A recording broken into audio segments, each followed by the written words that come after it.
Jen. All right, Mr. Noyes on the break rose the question of how long cross-exam would be. I will note that although Dr. Laskowski took all 15 minutes for her rebuttal, her surrebuttal lasted about 2.5 minutes. So I understand you would get 15 minutes for Mr. Madsen and 15 minutes for Dr. Laskowski. Let's add 10 minutes for the surrebuttal, which is a total of 40 minutes, I think, for the panel. So, Mr. Noyes, do you have questions for the panel?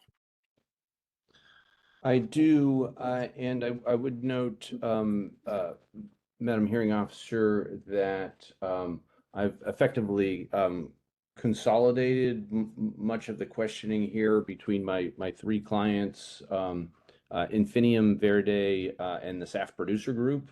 I still think I'll probably be within that time frame, but I'll, if you'd like, I can point out when I shift from one client to another on this for timekeeping purposes. Okay, well, thank you very much for that, Mr. Noyes. Thank you. So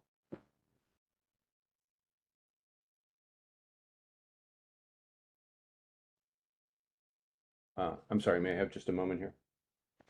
Yes. Thank you.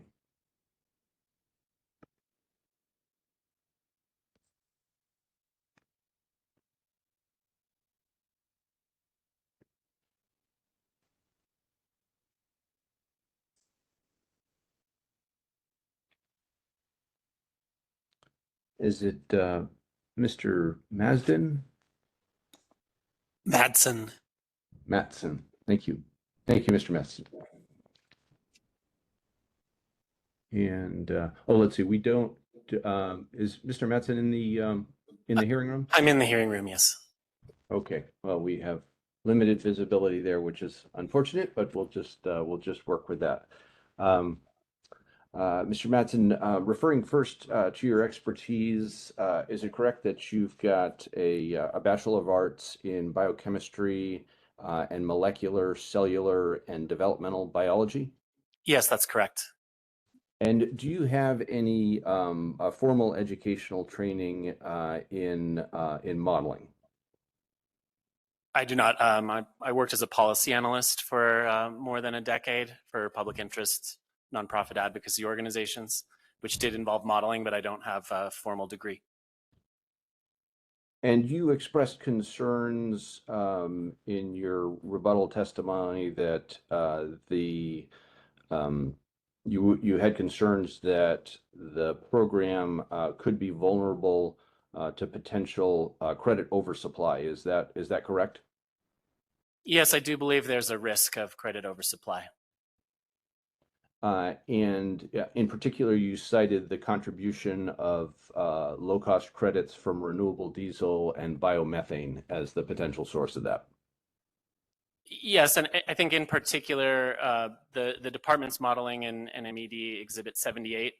One example of a pool of credits that modeling didn't include was process energy using avoided methane emissions in process energy.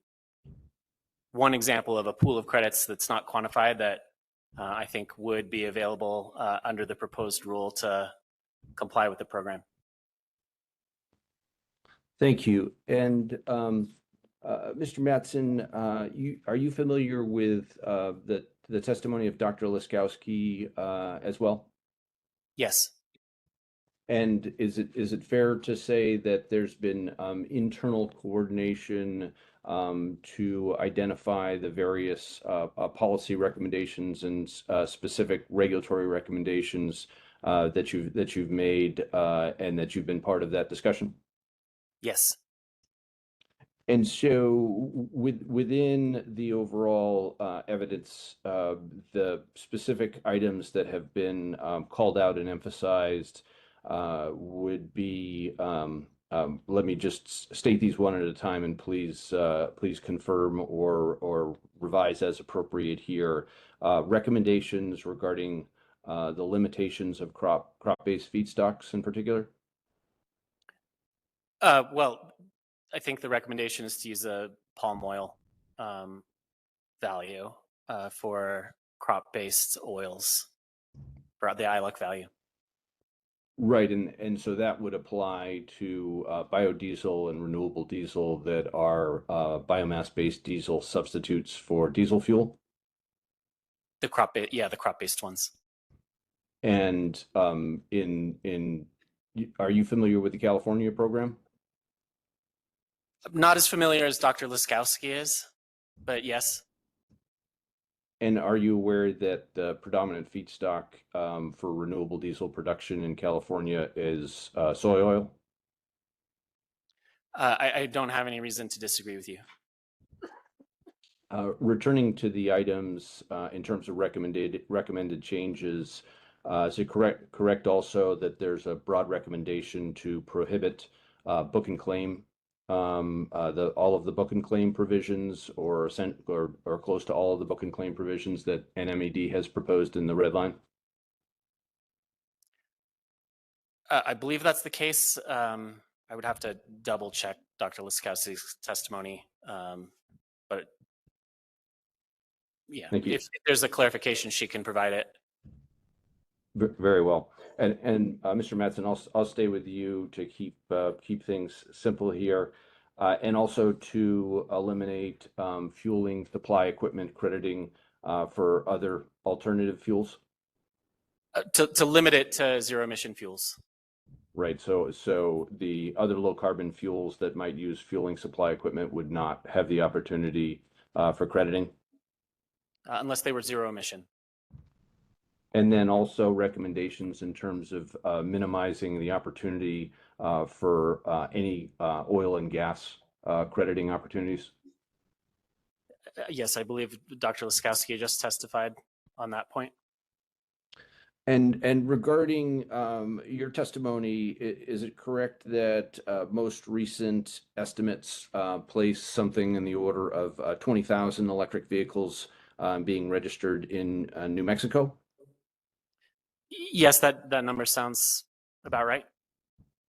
And that's essentially on a per capita basis about 25% or one quarter of the per capita market concentration of EVs in California? I'm sorry. You're comparing New Mexico's per capita EV deployment level to California's per capita Correct. light duty Correct. EV deployment level. Yes, generally, I think New Mexico's not as far along as California is in terms of EV deployment. Thank you. And so and you're aware of the what sometimes called the One Big Beautiful Bill, or OB3, eliminating the tax credit for electric vehicle purchases? Yes. And the reference that you made in your to NMED modeling when you were expressing concerns regarding the modeling dated back to the model of March 18th, 2025, correct? So I looked at that the modeling that was presented in March, and then additionally the during this case the modeling that's in NMED Exhibit 78, the benefit cost analysis. And so that modeling would have predated the passage of OB3 and the elimination of the federal tax credit for electric vehicles? I do not know off the top of my head. We'd have to ask Mr. Drews whether there was any role for a federal EV tax credit in that modeling. I believe it was based on the New Mexico vehicle emission standards, but again, Mr. Drews would have the precise answer there. And so within your within your testimony and to your not, well, first let me ask, within your testimony, do you have any specific modeling of your own to offer regarding how the New Mexico credit market is going to be supplied to achieve the carbon intensity reductions? No, CCAE did not supply our own modeling as part of this proceeding. And from your experience, what would your perspective be regarding the likely impact of the elimination of the federal tax credit for electric vehicles? Well, I certainly think the lack of a federal tax credit is going to make the job harder. But I also think that the economic advantage of electric transportation is undeniable. I've done work looking at the total cost of ownership of EVs in New Mexico with and without the federal tax credit. There's cost savings that are available even without the federal tax credit across a wide range of light duty, medium duty, heavy duty electric vehicles. And the more that people are aware of the potential for cost savings, the more the vehicles will be deployed. So obviously the lack of a federal tax credit will make it harder, but as I argued in my rebuttal, I think that increases the need for a strong CTFP, and it increases the need for programs like what NMED has proposed with the use of base credits for EV charging. So some of those base credits will go to EV manufacturers that have to reinvest revenues into either incentives for vehicle purchases within New Mexico or infrastructure investments.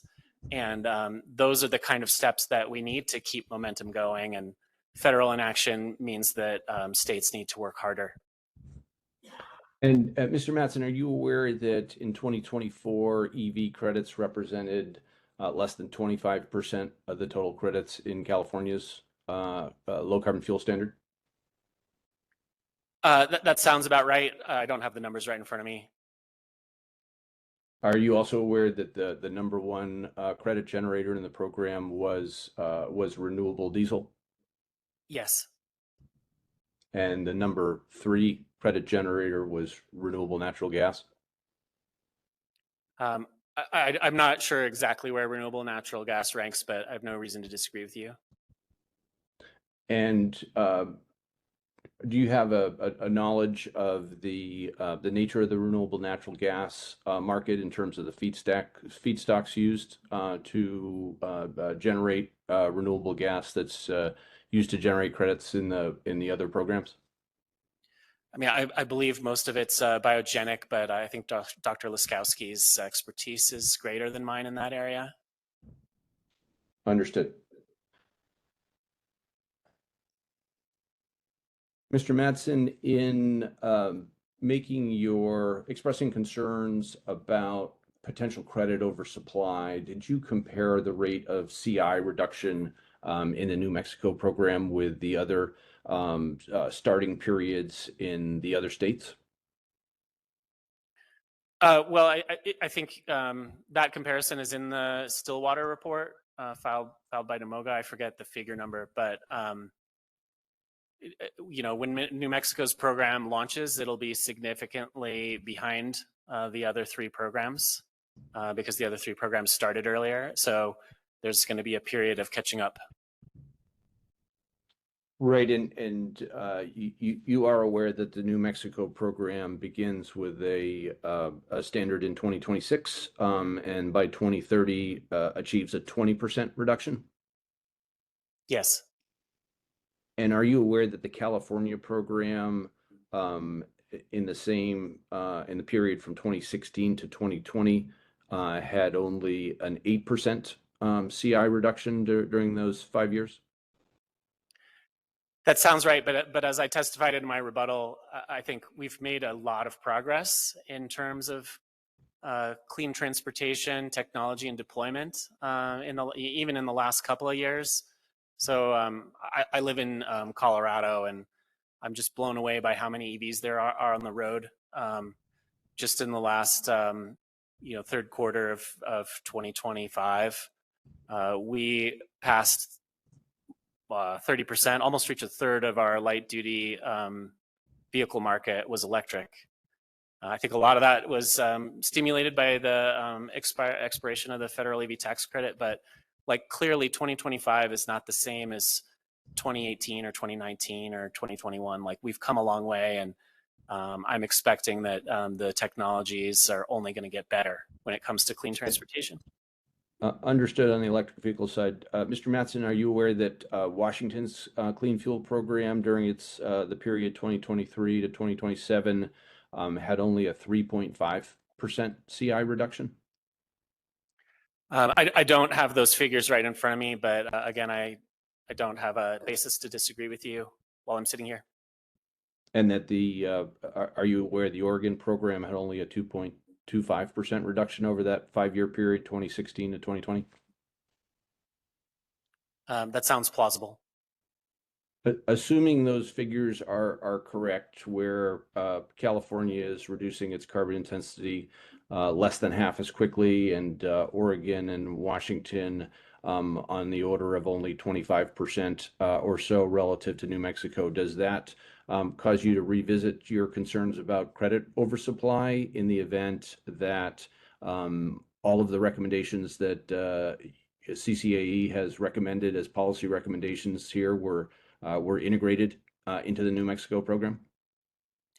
No, as I testified in rebuttal, I mean, I think that, well, and as I testified in rebuttal and then in combination with Dr. Lukowski's testimony just now, I think it's plausible that the proposed standard, as NMAD has proposed it, could be met with renewable diesel, and that renewable diesel could come from waste oils. I think there's lots of room to strengthen the program. And, you know, if you look at California's current rule, I think the 2040 target is a 75% CI reduction by 2040. I think that's far more aggressive than what New Mexico's proposed. And as I testified in direct, there's a big difference between what New Mexico has on the table right here and like what we need to do to achieve climate targets. There's a long way to go to reach carbon neutrality. Thank you, Mr. Mattson. But as previously noted, you don't have any modeling to support that position, correct? No, just looking at the modeling that other parties supplied in the proceeding, and in my rebuttal, I referenced both the benefit cost analysis by Mr. Drews and also the Stillwater report from NMOGA. Right, but those models were all based on the proposal that NMAD put out that provides crediting for all these other sectors that you're proposing to cut back. CCA did not supply our own modeling. Right. And is it correct that all of those models rely on renewable natural gas and rely on crop-based biofuels as part of how the market is going to be supplied? I don't 100% agree with you there. So for example, the Stillwater report, I think made a credible case that the standard could be met exclusively with renewable diesel. And I think Dr. Lukowski showed that that renewable diesel could plausibly all come from waste-based oils. And I think that's consistent with our recommendations. Thank you, Mr. Mattson. Like to raise some questions with Dr. Lukowski now. Dr. Lukowski, some of this is a little redundant from questions I've asked of Mr. Mattson, but I tried to keep it distinct. But just to generalize, is it accurate to say that much of your testimony has been oppositional to many of the aspects of the crediting that NMAD has proposed in the red line?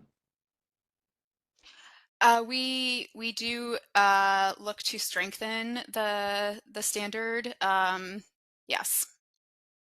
And specifically, you've taken the position that all crop-based lipid feedstocks, so those would be typically in the renewable diesel and biodiesel space, should receive the ILEC score of palm oil.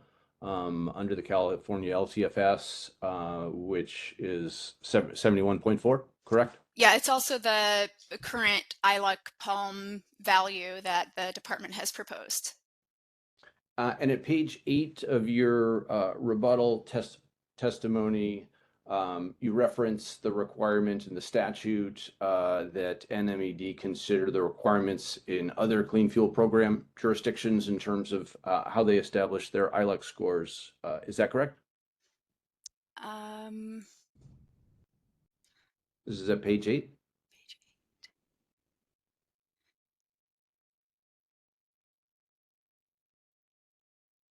the requirement.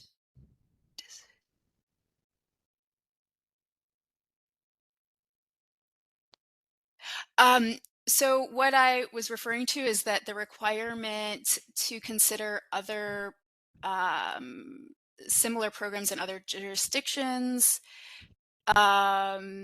provide some strategies for addressing the climate impacts of crop-based fuels, but the testimony of NMED staff suggests the department did not consider the current regulations in California.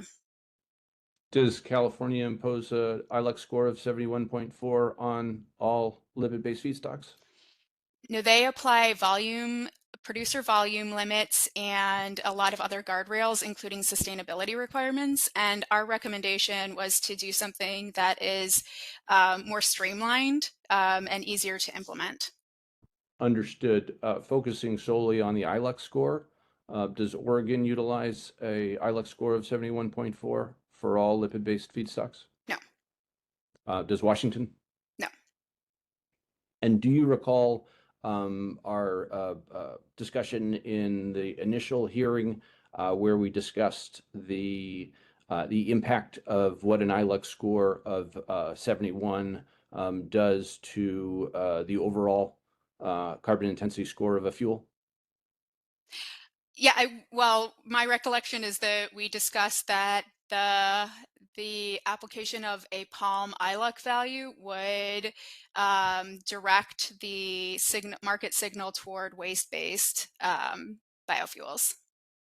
And so in the case of a soy-based biodiesel or renewable diesel, for instance, the CI score would actually be potentially in excess of the carbon standard for that particular year under the diesel standard for the year. Potentially. And so those would be a deficit rather than credit generating fuels. Yes.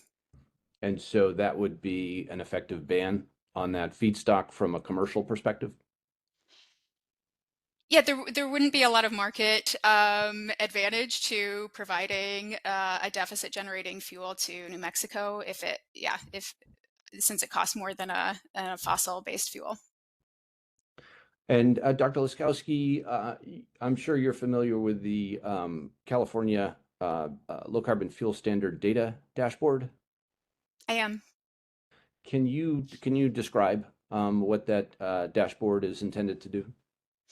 Yeah, it provides the public with data from the program that is collected on a quarterly basis, and it includes information such as the current benchmarks and how the state is meeting those benchmarks through the LCFS. It includes the credit volumes or the fuel volumes and credits generated by the fuels and other market and performance data.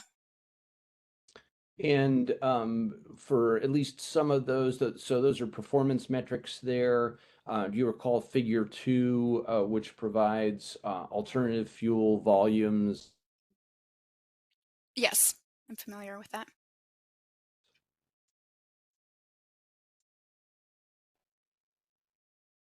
Yes, I'm familiar with the dashboard and the different figures. And you can actually link to the underlying spreadsheets to see actual volumes beyond the graphs. Is that correct? That's correct.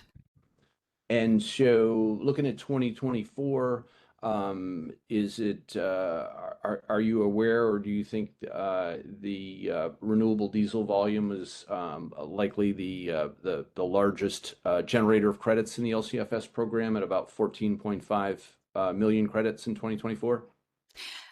I know that it is was the largest credit generator in 2024. The exact number I'd have to confirm. And are you aware that the primary feedstock for renewable diesel, according to the also to the data dashboard, is soy oil? That is not my understanding. I believe it is waste products such as tallow.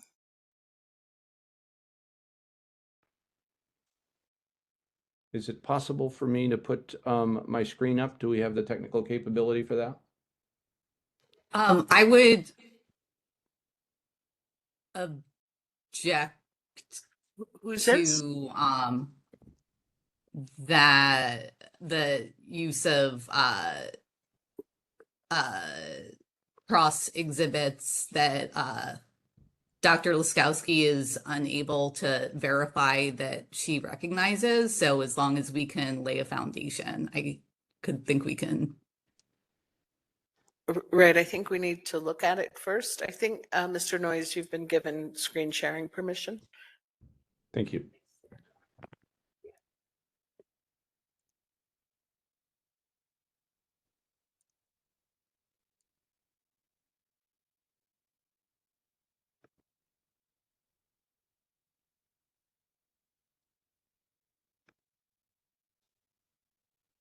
And can anyone direct me to where that might be in the? It's at the bottom of your screen. It should, next to the microphone, it should have a video.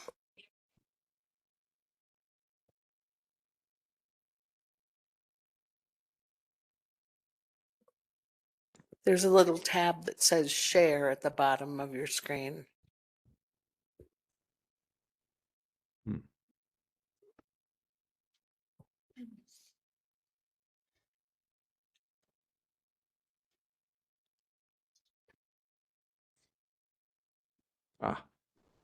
Not sure how I overlooked that.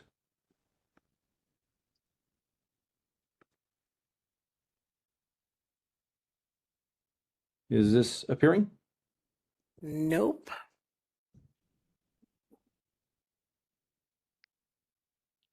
Oh, something's happening. Here we go. All right, good. It would help if you could increase the size of it. Do you see the plus sign? I think it'll allow you to increase the size. Okay.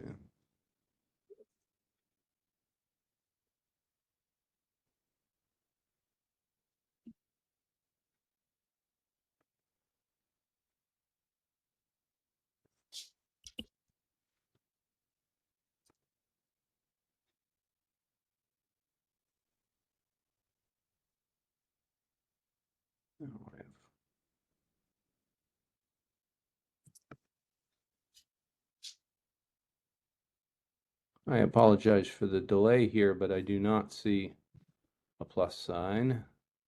It's at the top of the document. Oh, thank you.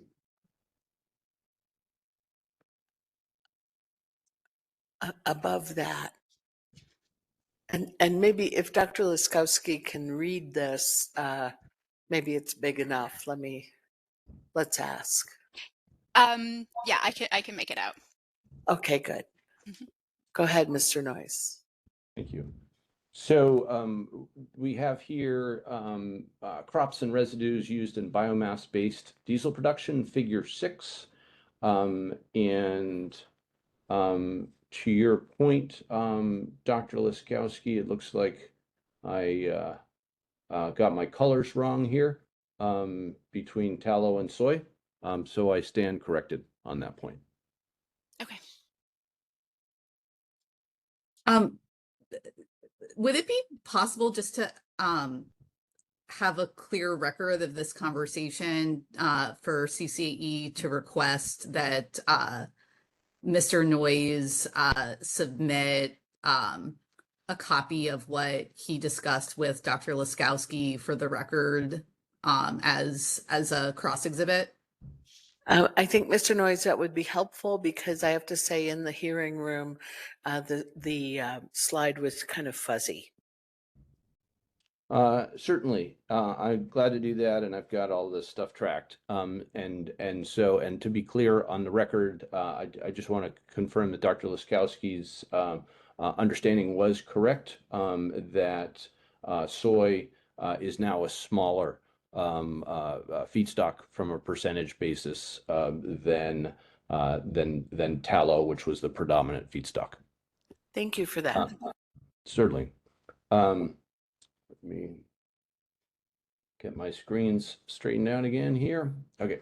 And regarding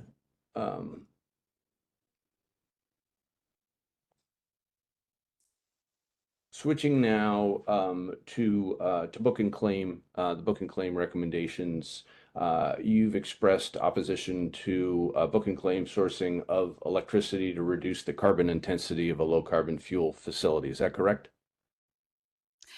No, as long as the power is supplied to New Mexico, I think that the provision that we added, that New Mexico, the Environment Department added, was that a power purchase agreement could be used if they are supplying the energy. Sorry, my dog just moved my camera. Let me try to figure this. Sorry. There we go. I think that's okay. Yeah. That as long as the energy was supplied to New Mexico, that I mean, that was a suggestion that CCAE had to the department, and I believe that they included it in the November 7th red line. Right, and so Dr. Laskowski, I wanted to hone in to the specific circumstance of a low carbon fuel production facility that is sourcing its power, whether it's in New Mexico or outside New Mexico, but basically sourcing low carbon electricity via the book and claim provision that is in the current red line. So these questions are focused solely on the specific requirements around that book and claim provision. Are you familiar with that book and claim provision? Yes, I believe so. Okay, so you made your demonstrative exhibit included a very broad statement that stated low carbon fuels are used outside of New Mexico was one of the points that exhibit contained. For book and claim? Correct. Yes. Correct. So in the case of a low carbon fuel production facility, you are aware that the provision that liquid fuels were eliminated from the book and claim provision, and just gaseous fuels were left in that separate provision, correct? Yes, I saw. Yes, that's right. So if there's an out-of-state production facility that obtains its power from the regional grid and produces fuel, isn't it the case that that fuel is only going to be credit generating if that fuel is delivered into New Mexico?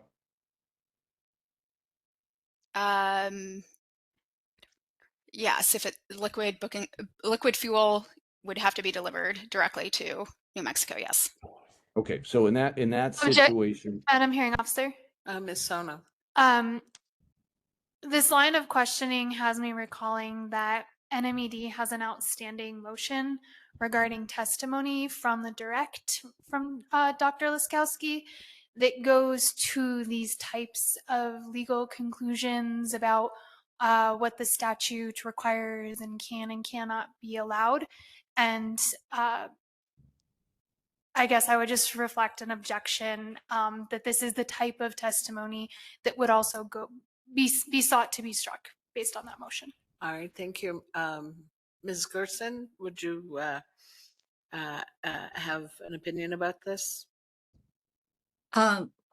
Well, The motion that the department made with regard to Dr. Laskowski's opinions on the application of the plain language of the statute to the proposed rule, I think should be denied, because Dr. Laskowski has deep expertise applying the plain language of statutes in a regulatory role. She also spent years working in the legislative office of the California Air Resources Board, where she examined the potential impact of bill language on agencies. And her testimony before this hearing today, to the extent, and a few weeks ago, to the extent it has offers any opinion about the application of plain language of the statute, simply reflects that experience carrying out regulatory programs that are legally compliant. And I would expect the board to give it the appropriate weight in that context. Yeah. Do you have something to say, Mr. DeSalen? I'm good. Okay, I was ready, if we were gonna argue this issue now, I was prepared to argue it on behalf of the coalition. So in my experience, I feel as though hearing from regulators who apply the law to the facts on an hourly basis, whether they're lawyers or not, is important. And we have a couple of former regulators up here on the dais already who would probably confirm that. So although certainly I try to pay attention to whether the person offering the testimony has the education, expertise, educational training to offer the statements that they're making, I often find that regulators have something good to say and reliable to say, even if they're talking about the law, because of the way they apply that law. So thank you, Ms. Sona, for reminding me of your objection. I had forgotten about it, but I'm overruling it. And Mr. Noyes and Dr. Laskowski, if you would resume where we left off. Good. And if I could sort of have that time back, Madam Hearing Officer, I'd appreciate it. Yes, of course. Thank you. So Dr. Laskowski, just to get us reoriented here, it's my understanding was that you agreed that in the case of a liquid fuel facility, it would be required to deliver the fuel to New Mexico in order for it to be a credit generating fuel. Is that correct? Yes. Okay. So are you familiar with electro fuels or e-fuels or power to liquids that are fuels that can be produced from carbon dioxide and electrolytic hydrogen? At a high level, I'm not an engineer, so yes, at a high level, I'm familiar with the concept.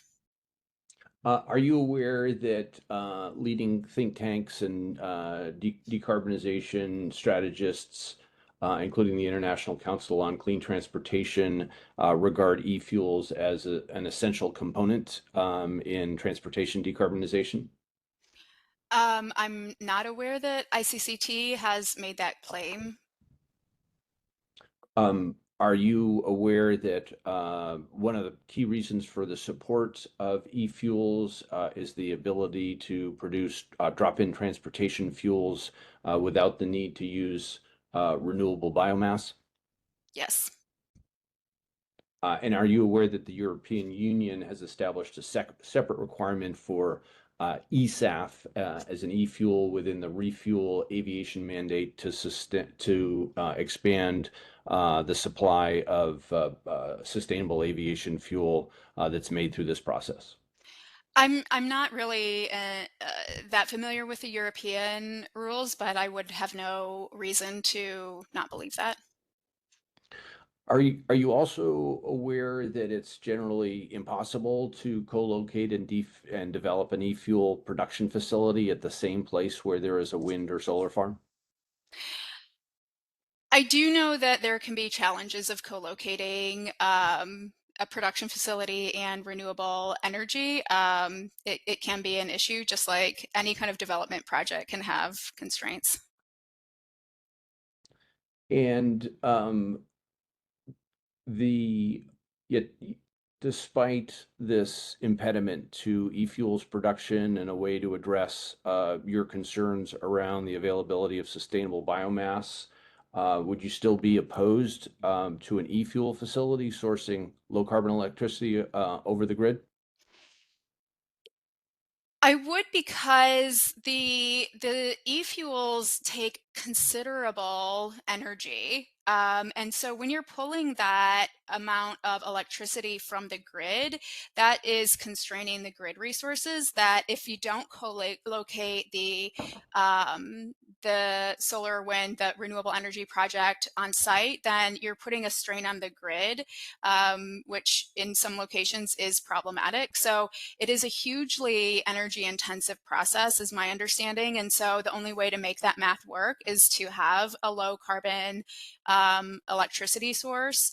And so by, relying on the grid, that's placing pressure on a different resource that the project is not supplementing directly. At this stage, Madam Hearing Officer, I'd like to shift to Verde as the basis for the further cross-examination of Dr. Laskowski. Thank you. Thank you. Dr. Laskowski, at page 17 of your rebuttal testimony, you recommended that the board should eliminate all avoided emissions crediting from the program. Is that correct? That's correct. Does California allow avoided methane crediting? It does for biogenic methane from dairy and swine pathways and diverted organic waste diverted from landfills. And do Washington and Oregon also allow that same type of avoided methane crediting that the California program does? Yes.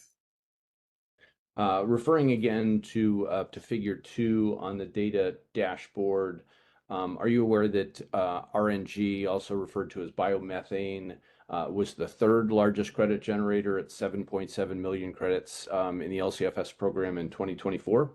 I know it's a major credit generator and that it was the 3rd largest credit generator. I couldn't speak to the exact number unless I looked at the dashboard.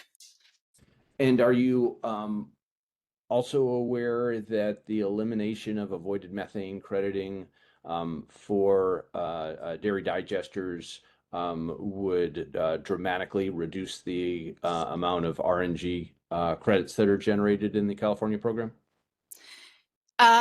Yes. So this proposal would be another significant cut. We discussed before the impacts to biodiesel and renewable diesel of your prior recommendations, and this would be an additional one in the renewable natural gas or biomethane space, correct? My understanding is that the department did not model avoided emissions crediting, and so that what the department modeled as feasible from meeting its benchmarks and from a cost perspective does not include avoided methane emission crediting. And so I think that that's just a different, it demonstrates that the program's goals can be met without such a provision.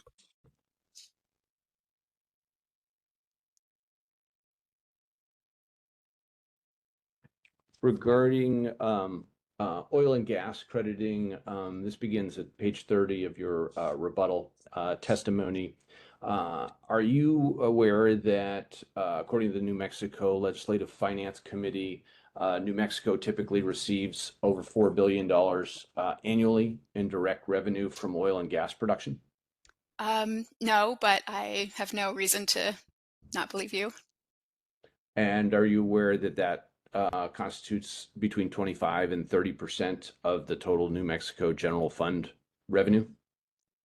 I'm not familiar with New Mexico's general fund.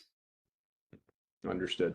At page 4 of your Sir rebuttal testimony, you state the department's additionality requirements remain vague, rely heavily on future non-binding guidance, and do not prevent claims by fossil methane producers that all of their methane could be additional. Do you recall that? Yes.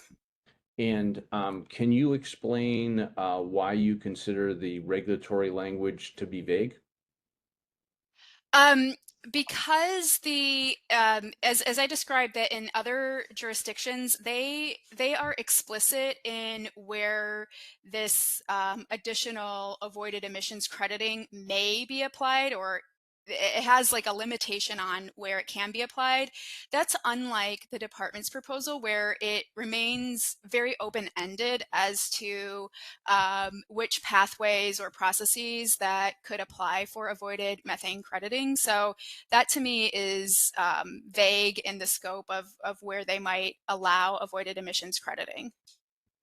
Dr. Laskowski, I'd like to draw your attention to section 202E1F, and this pertains to carbon intensities that include avoided methane emissions. This is just a small excerpt of 2.5 pages of regulatory language that establish quite a detailed scheme in terms of what constitutes avoided methane. Specifically, E1F states to obtain Sorry, I'm going to object for vagueness and ask Mr. Noyes, because there have been multiple versions of regulatory language introduced by the department in this case to specify an exhibit number that Dr. Laskowski should be looking at. All right. This is the most recent red line that NMED filed with the November 7th notice of intent. Thank you. Thank you. Returning to that, it states to obtain approval for an alternative fuel pathway with a certified carbon intensity that includes avoided methane emissions, a regulated party shall demonstrate each of the following.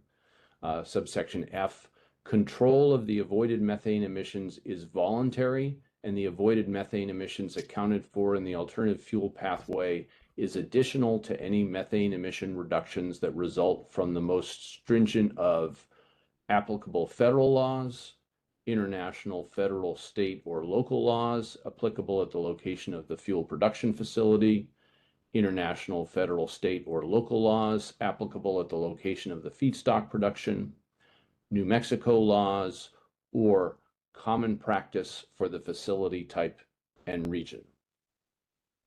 Dr. Laskowski, in your view, does that not create a clear standard for additionality based on New Mexico state law at a minimum in terms of the where the additionality or voluntary reduction would occur? Not in my read, because when reading the Verde testimony, they talk about using all of this methane as excess, and I don't know if that means that they consider it additional, and whether the department would consider that additional, because I could conceive of an argument that that the main point of the operations is to generate oil, and so any methane gas produced would be excess and potentially open for discussion about whether it should receive avoided emissions. So I'm unclear as to exactly how the department would view the additionality in such cases, like if it's if the alternative is flaring, if all of those would be considered additional emissions. So yeah, I think that it's still a little bit vague to me. I do appreciate the department's red line that I do think is it goes further than what they had before and does offer some protections. But as I put in my rebuttal, I think that there could be a little bit more clarity on what that intent is, because I see some potential conflicts between what a producer might interpret that as versus what I or maybe the department or others might interpret that as. And Dr. Laskowski, does the producer get to decide whether it's additional or not? So no, they should not. But in my experience, if the regulation is not crystal clear, that opens a lot of it opens a door to having a lot of discussion with the staff. In my experience, potential for litigation, because if there isn't a clear regulation language to point to, even if there's additional guidance later, the department has some exposure to be considered to be making rules after the fact that weren't approved by the board. So that's my concern as a former regulator, and my experience in how they may have conceived of this text, and me reading it as a regulator who dealt with a lot of producers who want to test the boundaries of such text. And are you aware that New Mexico has some of the strictest anti-venting and anti-flaring regulations in the country? Yes. And do you know which agency was responsible for the development of those flaring and venting prohibitions? I'm not. Would it surprise you that it's the New Mexico Environment Department? It would not, but I'm gathering that it's probably not the exact same staff. So even if you have the staff, being able to point to specific regulatory language is very, very important. So yeah, I have no doubt that the staff understand their other regulations, and I would be very interested in understanding their interpretation and of how they would interpret this. And so you think that NMED would have difficulty interpreting the regulations that they developed that prohibit venting and flaring in New Mexico that would be applicable to any fuel under this program that tried to gain avoided methane crediting? I think the more clarity that can be provided by the department provides more clarity to any producers who are looking to develop projects, looking for pathways. So I think more clarity in such a case where there's a lot of a lot of credits on the table, it can be helpful. Dr. Laskowski, did you have occasion to see the press release from Governor Lujan Grisham from September this year with the headline, New Mexico methane rules / emissions by half compared to Texas, reductions generate 152 million for New Mexico? No, I'm sorry, I missed that. Okay. Does the success that New Mexico's had in strike that. Are you familiar with the IPCC? I am. And what is the IPCC? It's the Intergovernmental Panel on Climate Change, who develops guidance for greenhouse gas emissions accounting that many jurisdictions follow at a national or subnational level. And are you aware of this finding by the IPCC that states to align with 1.5 Celsius compatible pathways from the IPCC's 6th assessment report, global methane emissions must fall by 34% by 2030 and 45% by 2035 compared to 2019 levels. Achieving this will require especially steep reductions in the energy sector, 65% by 2030. I don't have that text in front of me, but I would believe that you are reading that accurately. And given that New Mexico is the #2 oil and gas state in the U.S., and the IPCC has found that 65% reductions need to be achieved in the energy sector by 2030. And New Mexico has stringent anti-venting and anti-flaring regulations. Why would you oppose avoided methane crediting for the oil and gas sector? The purpose of this program is to reduce GHG emissions from the transportation sector. So somehow incentivizing credit generation or fuel pathways that are based on a fossil feedstock seems counterintuitive to me. And Dr. Laskowski, do you not see the oil and gas sector as connected to the transportation sector? I do.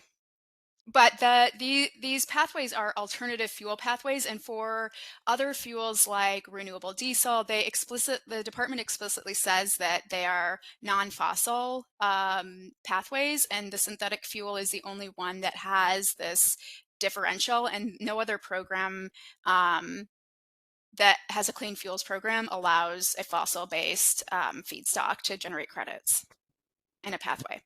Wouldn't it make sense that the number 2 oil and gas state in the country would be the first state to do that? I do not think that's the intent of these types of programs, which is to move away from fossil and gas, and this would be incentivizing a continued use of that feedstock. And where do the greatest methane emissions come from? I'm not sure. Would it surprise you that it's the oil and gas sector? No.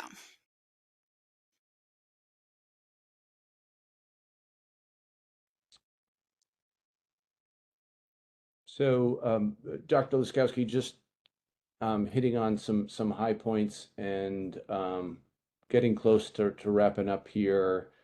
So we've discussed your recommendations in your testimony, recommending reductions in crediting for renewable diesel in terms of feedstock opportunities for renewable natural gas and biomethane, from avoided methane emissions, and also e-fuels.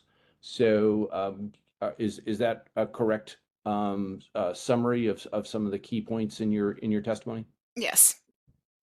And so that leaves electricity as the only other major sector that you've not recommended that NMED reduce or eliminate for the program. Is that correct?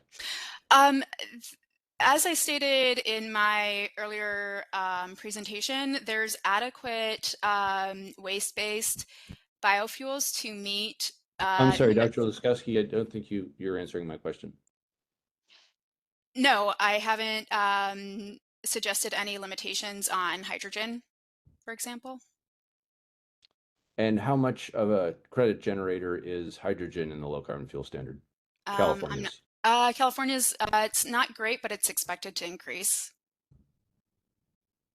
Right. And so is it fair to say that all of the major credit generators historically in the California's LCFS, you've recommended some type of elimination or reduction of that crediting opportunity?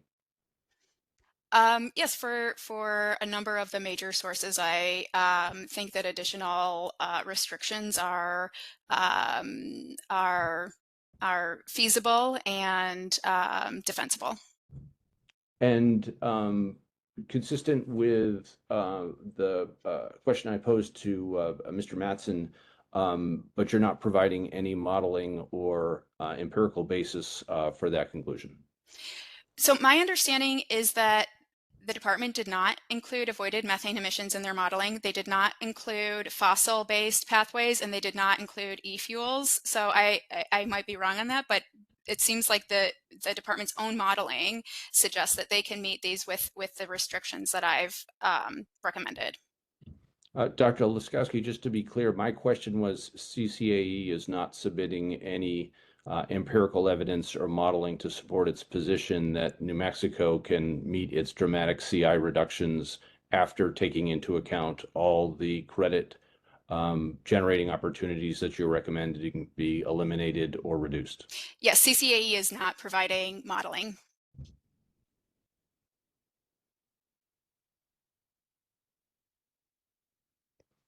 And you're aware that LCFS credits from EVs represent about 25% of total credit generation in the program? That sounds about right. And that it's reached that point 13 years after the LCFS program started in 2011? Yes. And that California currently has about 4 times as many EVs per capita as New Mexico does? I would have to look at those numbers, but I know that California has the highest rate of EV uptake. And Dr. Laskowski, you're very familiar with the importance of the rate of carbon intensity reduction in the clean fuel program policy design. Is that correct? Yes. And what does the CI reduction rate represent from the standpoint of a regulated party? Well, any individual regulated party, I mean, they don't have to, not every regulated party has to reduce their carbon intensity. It's a market program where the overall state's transportation, GHG carbon intensity has to be reduced over time. So there's a number of ways to make that happen. And so on a per regulated party basis, those generating deficits have to purchase credits to offset their deficits, and credit generators can be are incentivized to produce the low carbon fuels to generate credits. And for those regulated parties, the more rapid the CI reduction rate is, the larger number of deficits they will acquire from selling conventional gasoline and diesel, and the more credits that they will need in order to meet their obligation. Is that correct? Yes. And did you hear and do you recall the rates of CI reduction that I referenced for the New Mexico, California, Oregon, and Washington programs to Mr. Matson? Yes, I heard that. And so if we're looking at a 5-year period within these programs, we've got 20% the New Mexico rate, and this is just a snapshot of each of these programs, but representative. California, 8% reduction in 5 years, Washington 3.5%, and Oregon 2.25% in its early years. So that would make New Mexico really an outlier in terms of its rate of carbon intensity reduction. Is that correct? Madam Hearing Officer, Sona. can I respectfully request a time check? We're at about an hour by my clock. I know we had some interruptions, but So I am Mr. ready Noyes- to wrap up here. Right. Mr. Noyes, you have 4 more minutes for Verde. Thank you. Can you repeat the question? I'm sorry. Certainly. So from a regulated party standpoint, looking at these 5-year periods, and within that 5-year period, New Mexico having a 20% reduction, California having an 8% reduction, Washington having a 3.5% reduction, and Oregon having a 2.25% reduction. That establishes New Mexico as the most aggressive program seen to date in terms of carbon intensity reductions. Is that correct? Well, California has pretty rapid targets, and they have been greatly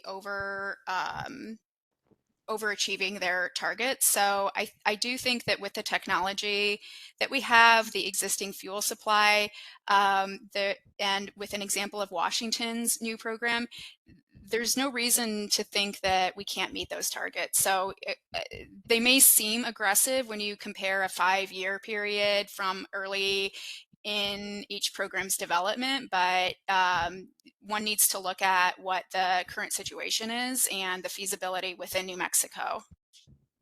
Is it not the case that this is a new program for New Mexico that's about to start? Yes, and the Washington case shows that they had rapid and over crediting from their benchmarks, and they're undergoing processes to update their benchmarks to reflect that. So I would anticipate similar in New Mexico, especially given the low volume of fuel market that there is compared to, say, California. But the Washington rate is 1/5 that. That was set by the Mexico. legislature, and they have greatly exceeded that, and they are So already. Dr. Liskowski, could you just answer my question there? Sure. Yes. Thank you. No further questions, Madam Hearing Officer. Thank you, Dr. Liskowski. Thank you. Thank you very much, Mr. Noyes. We need a 15-minute break. Let's come back at 10 of 3.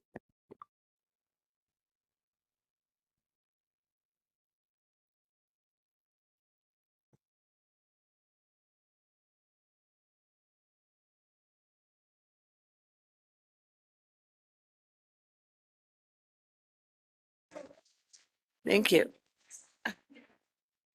Let's come back from the break, please.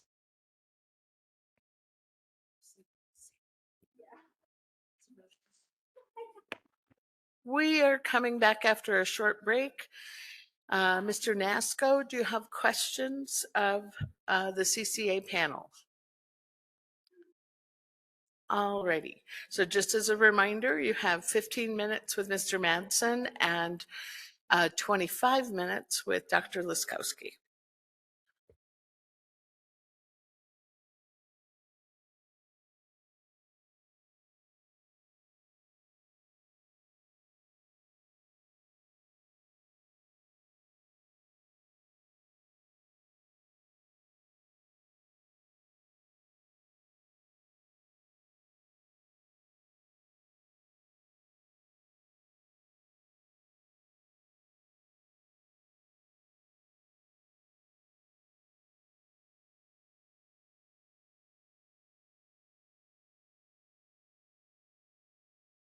We'll have to check the video on which gremlin. Start with Is this that- one, Mr. Nasco. Great, thank you, ma'am. Sure, absolutely. Thank you, Madam Hearing Officer and members of the board and chair. A few questions for Dr. Liskowski, if I may. Dr. Liskowski, good afternoon. Can you hear me all right, doctor? Okay, you're coming in too loud and clear. A couple questions on the basis for some of your statements you made in your rebuttal testimony. And in particular, Dr. Liskowski, if you could be so kind to pull up that exhibit that showed the Growth Energy's corn production in the United States in a graph, and you also had a line indicating the worldwide production. Do you recall that exhibit? Yes. Do you mean from my Growth Energies graph, or Yeah. the one that I used in my presentation? The one you just used Oh, okay. today in your presentation. Yeah. Oh.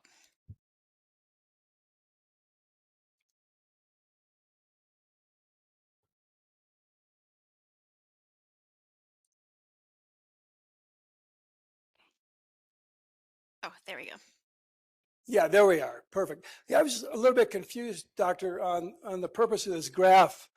You have that top line indicating actual global production, which clearly is on the ascent. Is that right? Yes.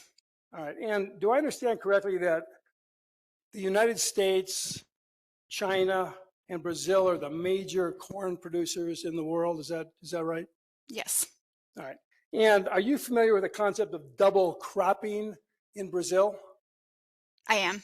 And that's the concept where existing cropland is being used for corn growth rather than recently converted cropland. Is that an accurate assessment?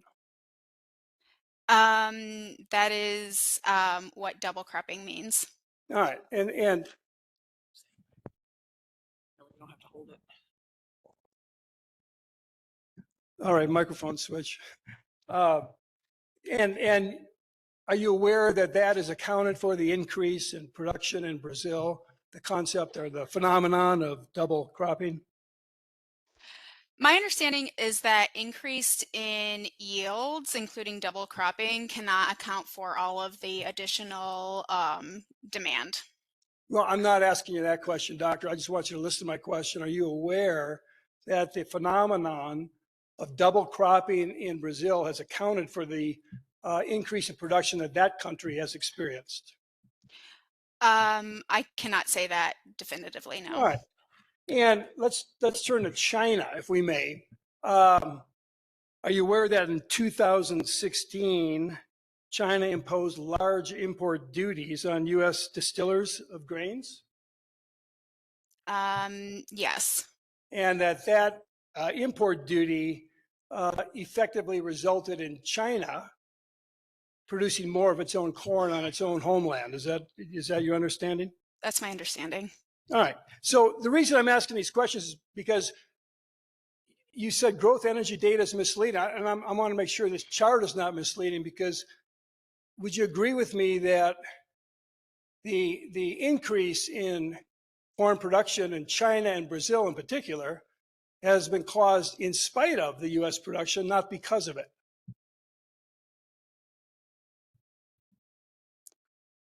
Um, my assertion is that there's more demand for corn, and there has been a global response to that. But that global response in terms of converted cropland has not occurred, at least with respect to Brazil and China, the two major producers, because of production that has occurred in the United States. Would you agree with that concept? Yeah, they are producing more of the corn on their homeland. Yeah, and that's the point. So when you say that growth energy data is misleading, I want to make sure that we all understand what this chart is actually showing. Is that okay with you? Yeah. All right. Now, I know Mr. Noyes asked you a number of questions about the ILUC values that you were using, and I'm not going to go over that again with you, but I just want to clarify. He asked you about any states that were using it, and you indicated no, but I want to make sure this is not a GREET sanctioned ILUC value. Is that right? These values have been used in clean fuels programs, and they are not derived from GREET. Got it. And it has not been adopted or approved by the United States government either, has it?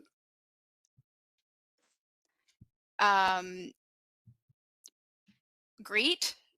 No, the values that Or you're the values that my you're proposal. proposing. No, it has not. No. All right, thank you. Now, I just had a question. Maybe you could help me understand. And I may be way off base here, but I saw last night while I was paging through my emails, an exhibit came across that purported to use synthetic aviation fuel, or into synthetic aviation fuel for a determination of an ILUC value. Was that your exhibit, or did I miss that? I did not have it in my SIR rebuttal, so I'm not familiar with that. All right, so you didn't rely on that sort of conversion for an ILUC value of corn to synthetic aviation fuel as opposed to corn to ethanol. Is that right? No, that's Okay. right. Okay. I thank you so much, Doctor. I have no further questions for you. Thank you. Thank you, Mr. Natsko. Do we have Mr. Duff? No. Mr. Smith?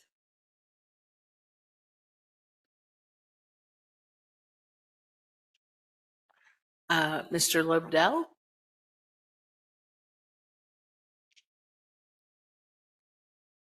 Mr. Sorayas?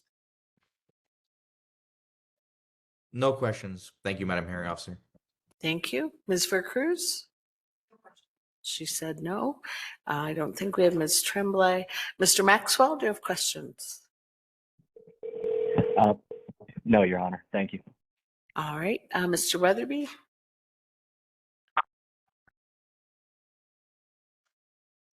Did you say something?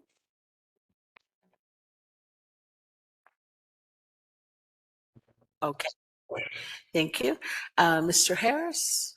No questions. He said no. Mr. Tucker. All righty, Mr. Tucker has some. I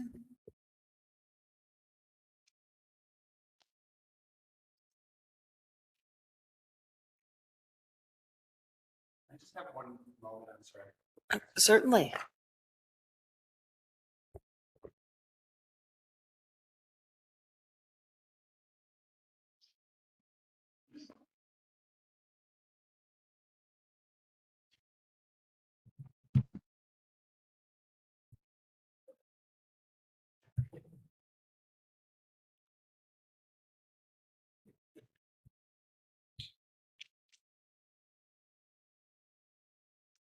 Okay, thank you.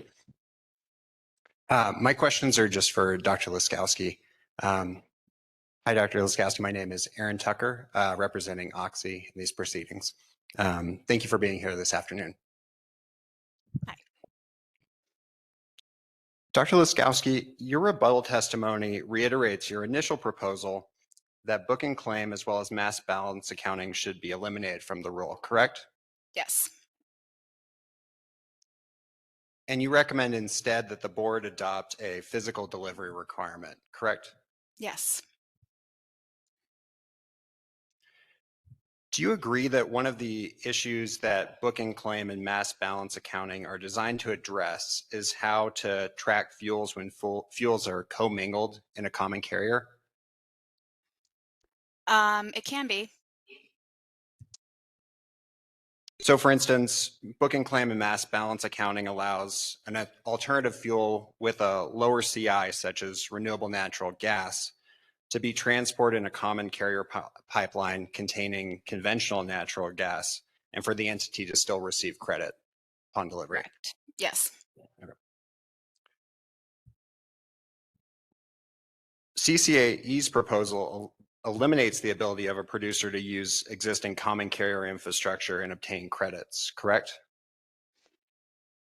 If they cannot demonstrate physical delivery, then that would be correct. And what do you mean by physical delivery in the context of a common carrier? If the fuel, for example, was in a dedicated pipeline, or if potentially if one could distinguish in, for example, a products pipeline where the renewable diesel could be physically delivered through a pipeline, that would potentially be able to, through bills of lading and contracts, show physical delivery. So in my earlier example where, for instance, renewable natural gas was commingled with conventional natural gas in a common carrier pipeline, how would a entity obtain credit for that under your proposal?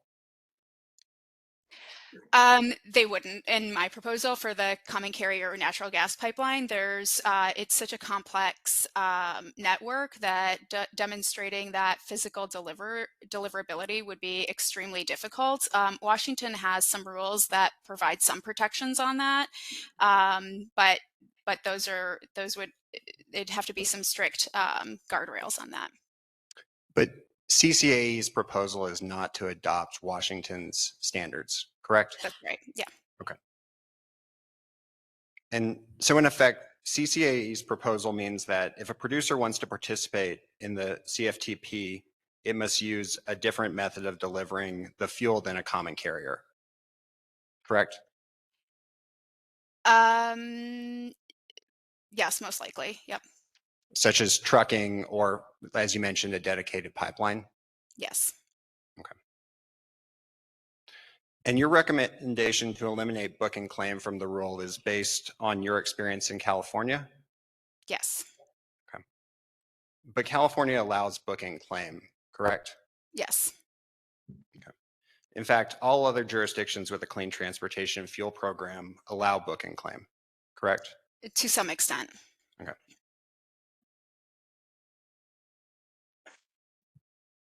And on page 15 of your rebuttal testimony, you agree that allowing book and claim in New Mexico will result in a fuel that will be cheaper on a per gallon basis, correct? 15.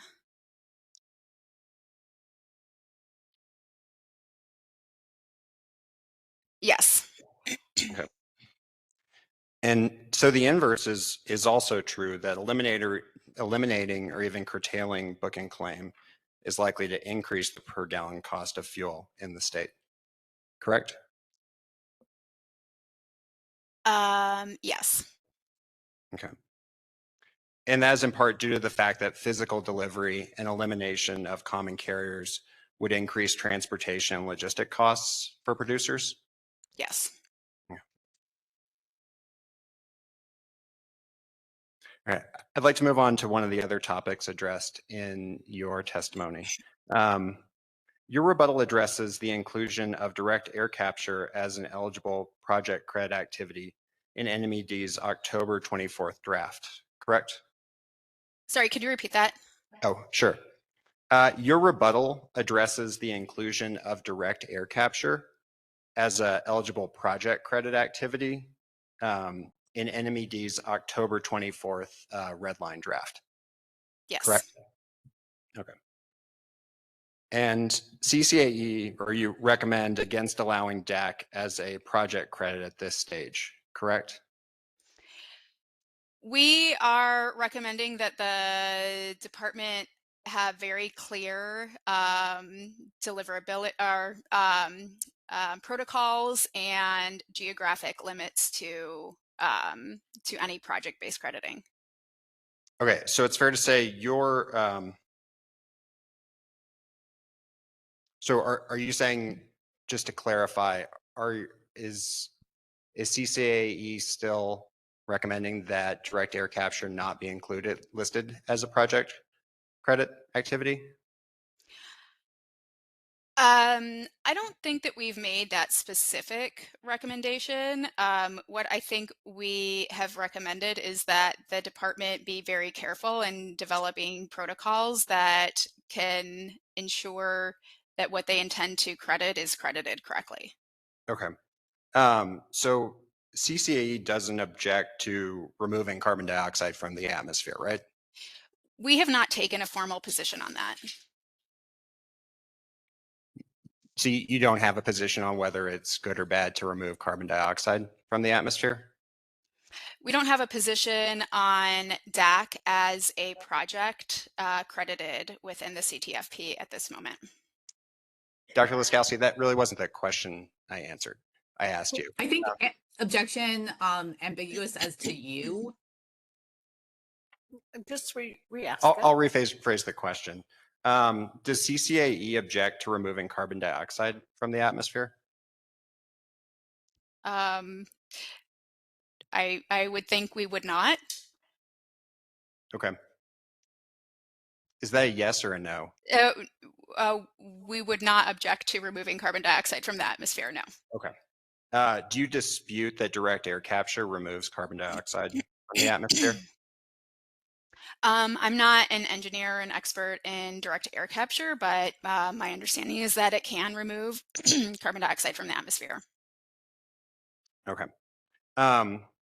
So moving back to your to kind of the points in your rebuttal testimony, you stated that your concern is based on the fact that New Mexico has not yet established protocols for measurements, verifications, or program linkage.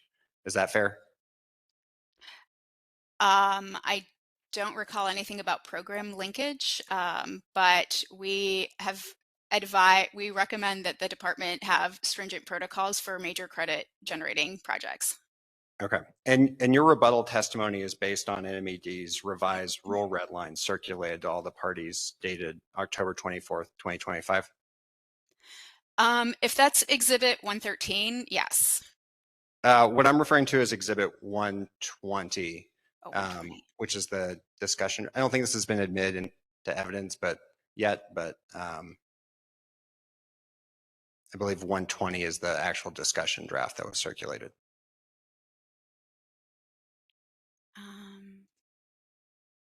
I have to look for that.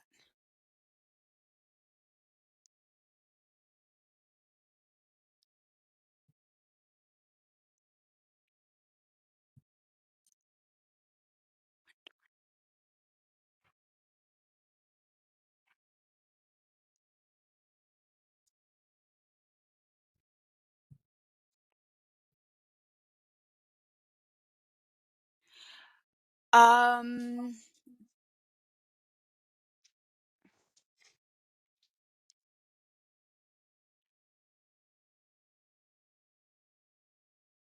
can you point me to the page that it's on? Well, I was just referring to the exhibit 120.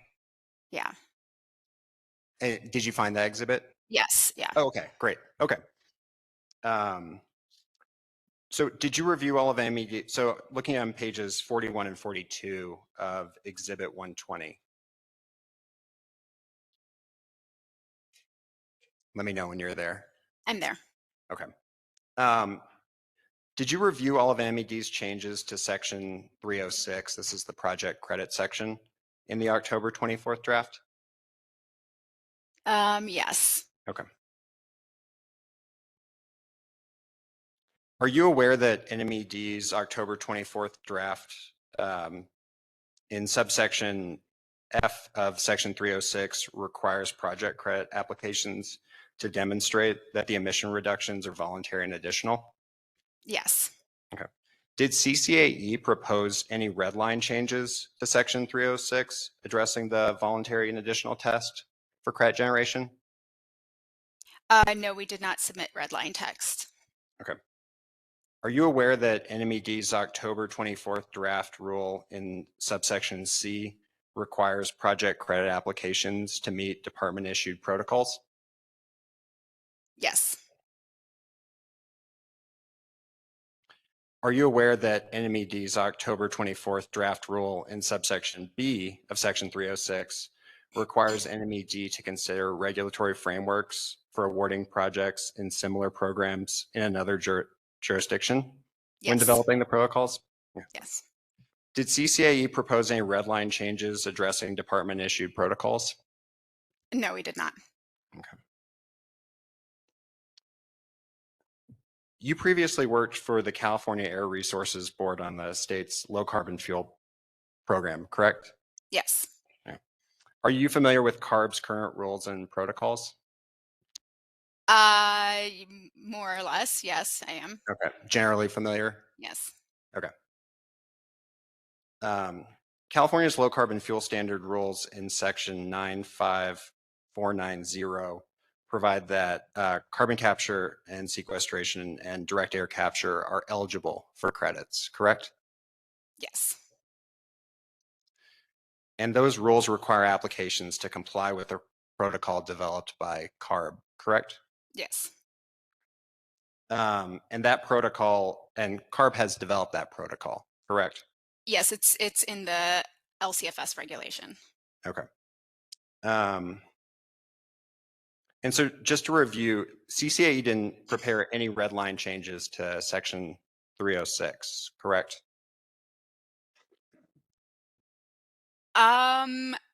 We did, but not to the DAC portion. Can you point me to where those red line changes can be found? So, we may not have. What we suggested was on the ridership increases for public transportation to remove increases. So it's not relevant to the DAC conversation. Okay.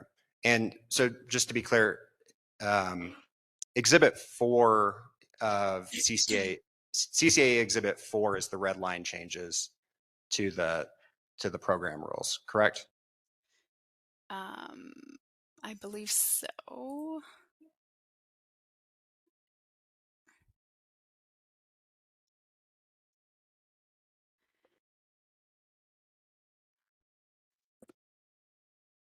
Sorry, I don't have that.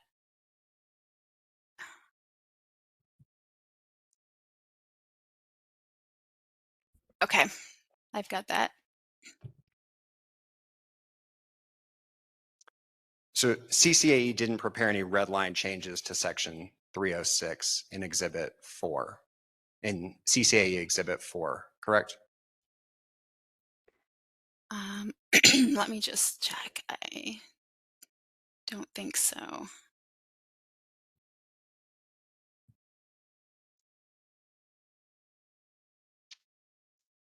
That's right. Okay. And CCAE didn't prepare an updated red line for its rebuttal, correct? Correct. Okay. But CCAE is requesting that the board remove direct air capture from as an eligible type of project, correct?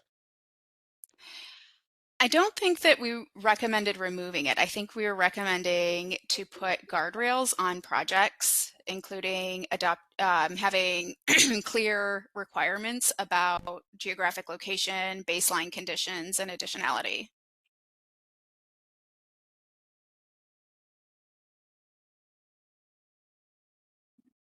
So just to confirm, CCAE agrees with NMED's red line to include direct air capture as a project credit activity? We didn't opine specifically on that project type. Okay.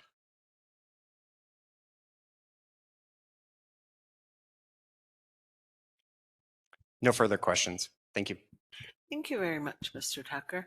I understand Mr. Lobdell didn't hear his name called. Mr. Lobdell, do you have questions for the panel? Thank you, Madam Hearing Officer. I do, and sincere apologies for missing my name. I'm not sure how that happened, so I appreciate your allowing me to ask some questions out of turn. Of course. Great. Good afternoon, Dr. Laskowski. I know it's been a long afternoon, so I'll be relatively brief, I think. Can I just draw your attention back to your rebuttal testimony? So that's CCAE Exhibit 17. Sure. Great. And if I can draw your attention first to page 18. And in there, you identify a practice where a dairy operator in New York State is intentionally heating its waste impoundment for the purpose of producing more methane. And part of the quotation provided there is, quote, "We are being paid to create methane gas and destroy it," end quote. Did I get all of that right? Yes, that's correct. Okay, thank you. And is this quote from an evaluation published in the journal Carbon Management as indicated in footnote 17 on the next page of your rebuttal testimony? Yes. Excellent, thank you. Dr. Laskowski, in your opinion, is this quotation an isolated incident, or does this represent, or is this analysis that you've quoted from point to a more prevalent dynamic where livestock facility operators increase methane production for the purpose of credit generation?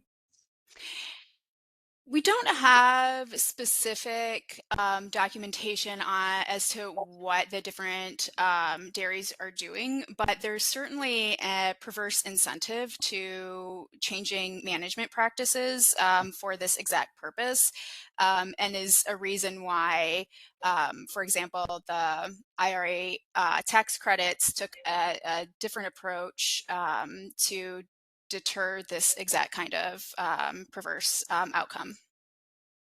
Okay, thank you, Dr. Laskowski, and that's great because I'll actually come back to that. But first, so in your opinion, in light of the book and claim accounting and the avoided methane provisions in NMED's proposal, could an operation like the one quoted in that analysis potentially be eligible to generate credits under the CTFP? Yes. Okay.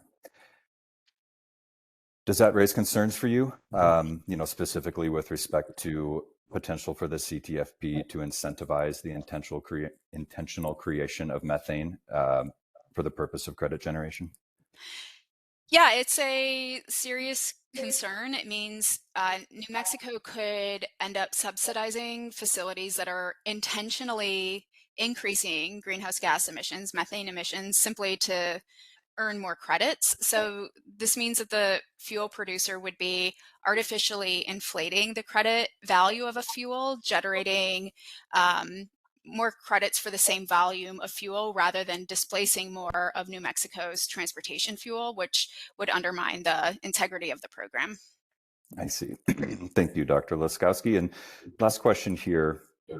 I'm just curious, based on your experience in the California program or otherwise, does a project being out of state present additional challenges, for example, with respect to reliable record keeping that NMED may need to have an accurate understanding of a facility? There's not great record keeping requirements like through a regulation or anything that exists across the country. So it would be difficult to kind of understand what's going on. California does have third-party verification.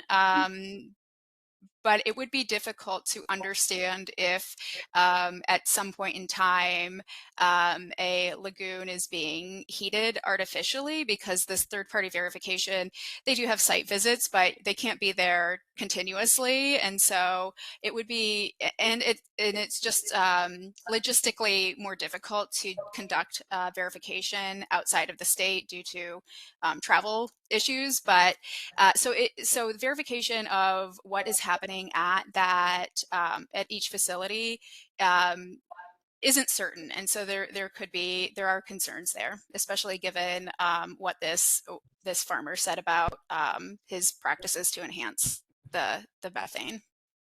Okay, got it. Thank you. So just a couple more questions. I'm going to turn your attention to page 20 of that same Exhibit 17, your rebuttal testimony. And under item 1 on that page, you discuss a U.S. Department of Energy analysis of avoided methane emissions. And that was used to calculate the carbon intensity for manure biomethane under the Inflation Reduction Act tax incentive context. Is that correct? Yes. Okay.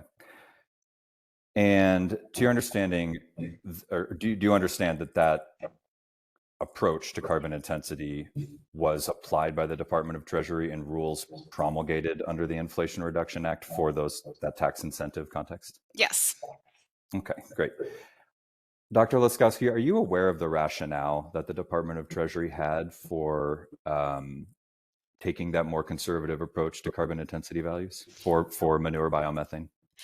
Yeah, the Treasury explained in their Federal Register that they took this approach to an average avoided methane emissions value to prevent manipulation of manure management practices that could artificially increase methane generation.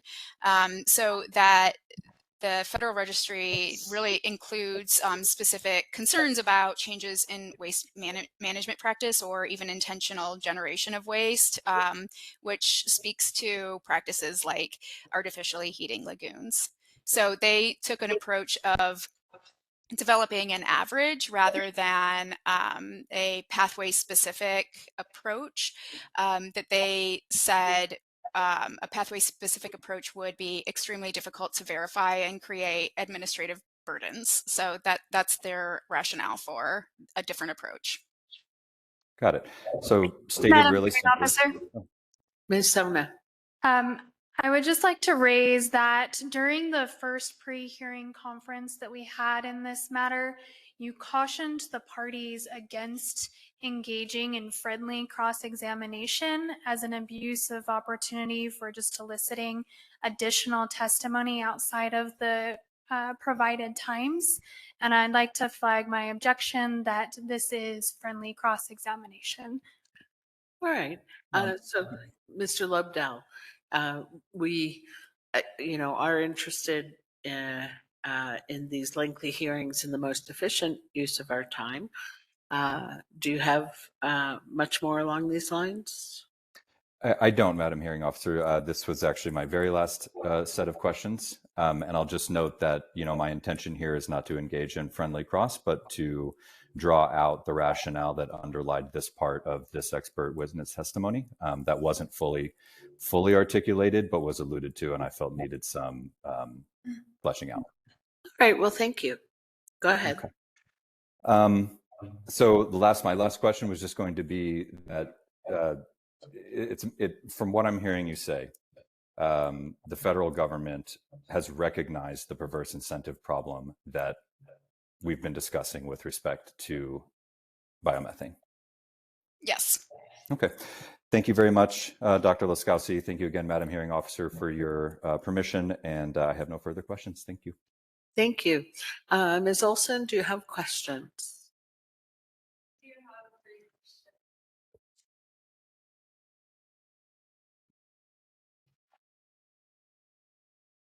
Cannot hear Ms. Olson. She's walking to the podium. Okay. Good afternoon, Mr. Madsen. I don't know what day or time it is. Good afternoon. I'm Carrie Olson on behalf of AFPM, and I just wanted to ask you a couple questions directed at your rebuttal testimony on the energy economy ratio. Okay. So I understand your testimony to be claiming that the energy economy ratio adder is technology neutral, correct? That is correct. And is it also your position that the EER adder, as proposed by New Mexico Environment Department in this rule, is technology neutral? Yes, although I am advocating that the department increase the value for the light duty EV category. Okay. Do you happen to have a copy of the department's rule proposal in front of you? I have a couple of different copies. Which one are you referring to? I guess I'll direct you at, I think it's 112 is what I understand to be what the department has currently proposed on the table. Okay, I have that exhibit in front of me. And then I'm going to point you to section 301, which is on Bates page 29 of that exhibit. I'm sorry, page 29. Yeah. Okay, I see it on page 28 on the version I'm looking at. But That might be the PDF. we're talking about section 301, fuel credits and deficits. Yep, it starts on 301, and then on 28, I'll lead you down to subsection E on page 29, and that portion of the rule is talking about calculating credits and deficits for all regulated transportation fuel and opt-in transportation fuel. Is that your understanding? Yeah, I'm looking at that section of the rule. And then if you go down to subpart 2, that's where we talk about determining an EER adjusted energy. Yes, determining. Yeah, that line says determining an EER adjusted energy in megajoules, and then it goes on. And that suggests to calculate that adjustment, you multiply the energy in paragraph 1 of that rule provision by the EER of transportation fuels listed in table 8. That your understanding? Yes. And then if you'll go with me over to table 8, which I believe is on page 97.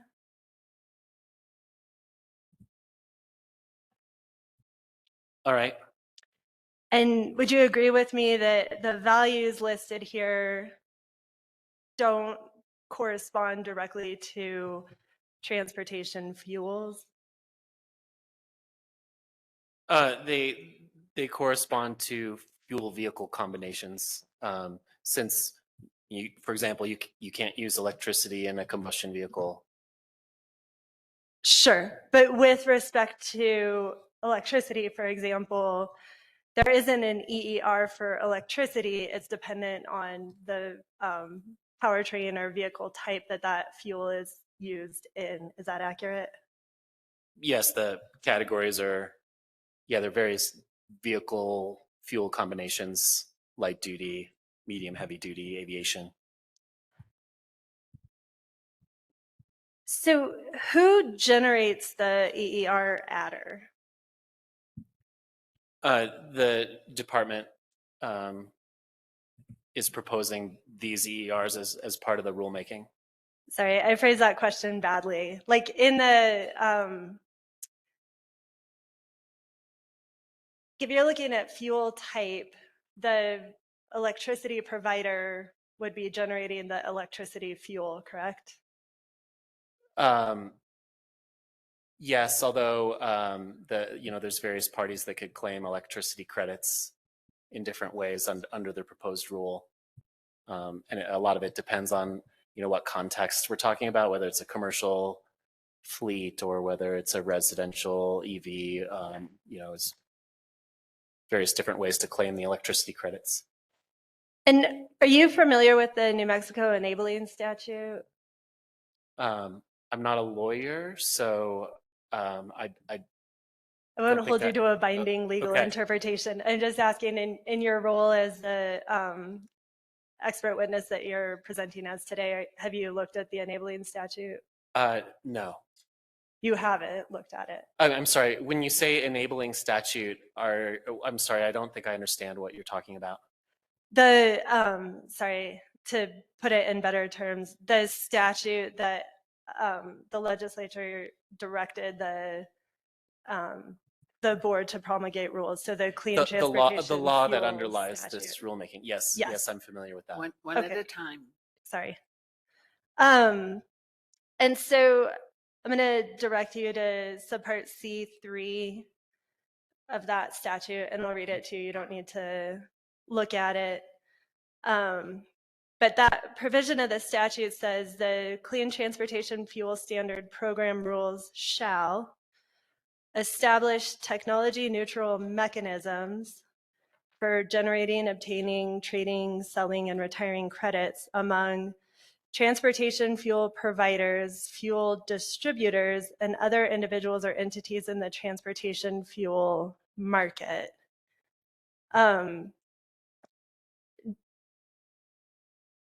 Do you read fuel producers and fuel distributors to capture the electricity provider or somebody else?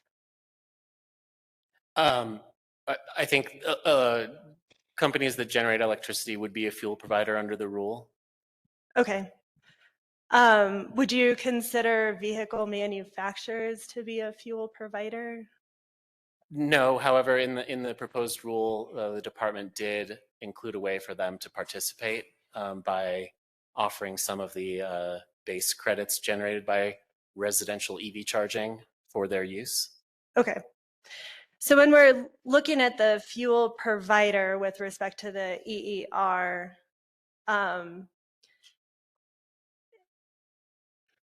if it's the utility, can the utility reasonably track where the electrons that are fueling a vehicle go? Yes, I mean, not for every EV, but newer EVs have software called telematics, where the location and how much electricity a vehicle consumes is recorded by the vehicle's software, and that information can be shared. And in fact, under the proposed rule, for a manufacturer that wants to obtain base credits from residential charging of their EVs, one of the requirements, they have to submit telematics data to the department so they can verify how much electricity was consumed by this vehicle and where was it when that charging happened. The intention is to capture residential charging of EVs there, and if an EV is out in public somewhere and charges at a public charging station, then the credits generated by that would go to the operator of the public charging station. So it tracks the electricity from the charging station, but it wouldn't track the electricity from the generating source. Well, I'm assuming it would be grid electricity, unless I mean there could be an example for example, a fleet that owns its own property could have on-site renewable electricity that they could prove to the department is fueling the EVs and get a CI score of 0 for that. That's not going to happen at residential charging. It's only commercial fleets, I would expect. And to break that down in the residential charging context, there would be no way to track whether that electricity was generated. Sorry, let me back up on that. So if you're tracing it from the grid to the charger, you wouldn't know whether the electricity coming from that grid was generated by coal, fossil fuels, or renewables. So the electricity providers very closely track what their generation and emissions profiles are, and as part of the rule, each electricity provider will be providing that information, and we'll get a carbon intensity score for the grid electricity they provide to customers at homes. But that's an average across their entire portfolio, which will be composed of coal, fossil fuel generated, and renewable. Correct. It's an average. I think going beyond that would be administratively complex and difficult, and I think an average is an appropriate way to do this. Sure. So would you agree with me that on a molecular level, some electric vehicles are charged by fossil fuel generated electricity, and some electric vehicles would be charged by renewables, and some would be charged by a combination? Sure, and then it all averages out over time. And then when we're talking about fleets that could be charged from a fleet-owned solar facility, would you agree with me that the fleet would be interconnected to the grid? So, I mean, the fleet-owned solar would be interconnected to the grid, so it might be a net zero, but it's not directly being fed by a solar panel. It could be, but I think before a fleet could get a zero carbon intensity, they would have to go to the department and show that they were not double counting any of the environmental attributes from their on-site renewable facility. So I expect the department would have to sign off on any applications that were claiming a grid an electricity carbon intensity score that was zero. Okay, so going back to the EER adder question, would you agree with me that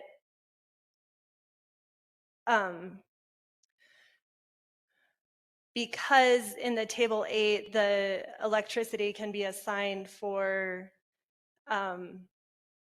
different EER values depending on the vehicle that it's going into, that the EER adder does not account for the carbon intensity of the fuel itself?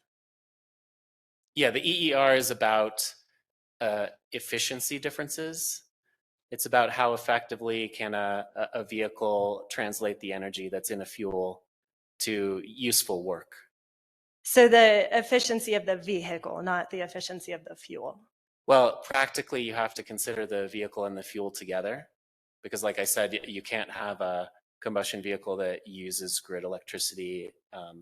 That's just not a thing. Sure, but amongst the different vehicles that are relying on electricity as a fuel, the EER adder is a measure of the efficiency of the vehicle, not a measure of the efficiency of the fuel. I don't think that question makes sense because you can't separate the vehicle from the fuel, or the fuel from the vehicle. They're used in combination.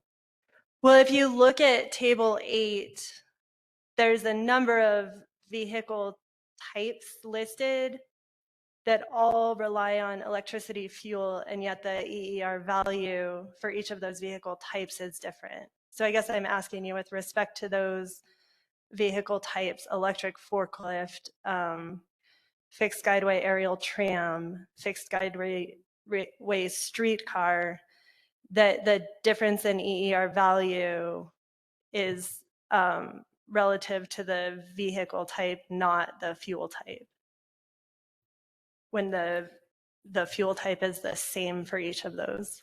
Well, so I think for each of these, it's a comparison against a reference vehicle. So if we're talking about a medium duty electric vehicle, for example, the EER represents how much more efficient in terms of energy consumption per mile is a medium duty electric vehicle compared to a medium duty vehicle that runs on gasoline or diesel. Okay. So I think the table makes sense to me. Okay, I appreciate your explanation on that. One additional question: I think you ended your testimony, I'm going to say this morning, talking about the department's proposed fees for the project. I mean, for the registration fees for the program. I was just talking about annual fees. The annual fees, okay. And you supported the differentiation of allocating those fees between deficit and credit? Yeah, I testified that the proposed rule, I think, is reasonable. And the basis for your testimony on that point was because of the desired outcome of the program, correct? Correct. Not related to the department's costs in administering the program. Correct. I think the way the fees are proposed aligns with how the program works, where the deficit generators are going to be purchasing credits from clean fuel suppliers. Okay, thank you. Those are all the questions I have. Thank you. Thank you, Ms. Olson.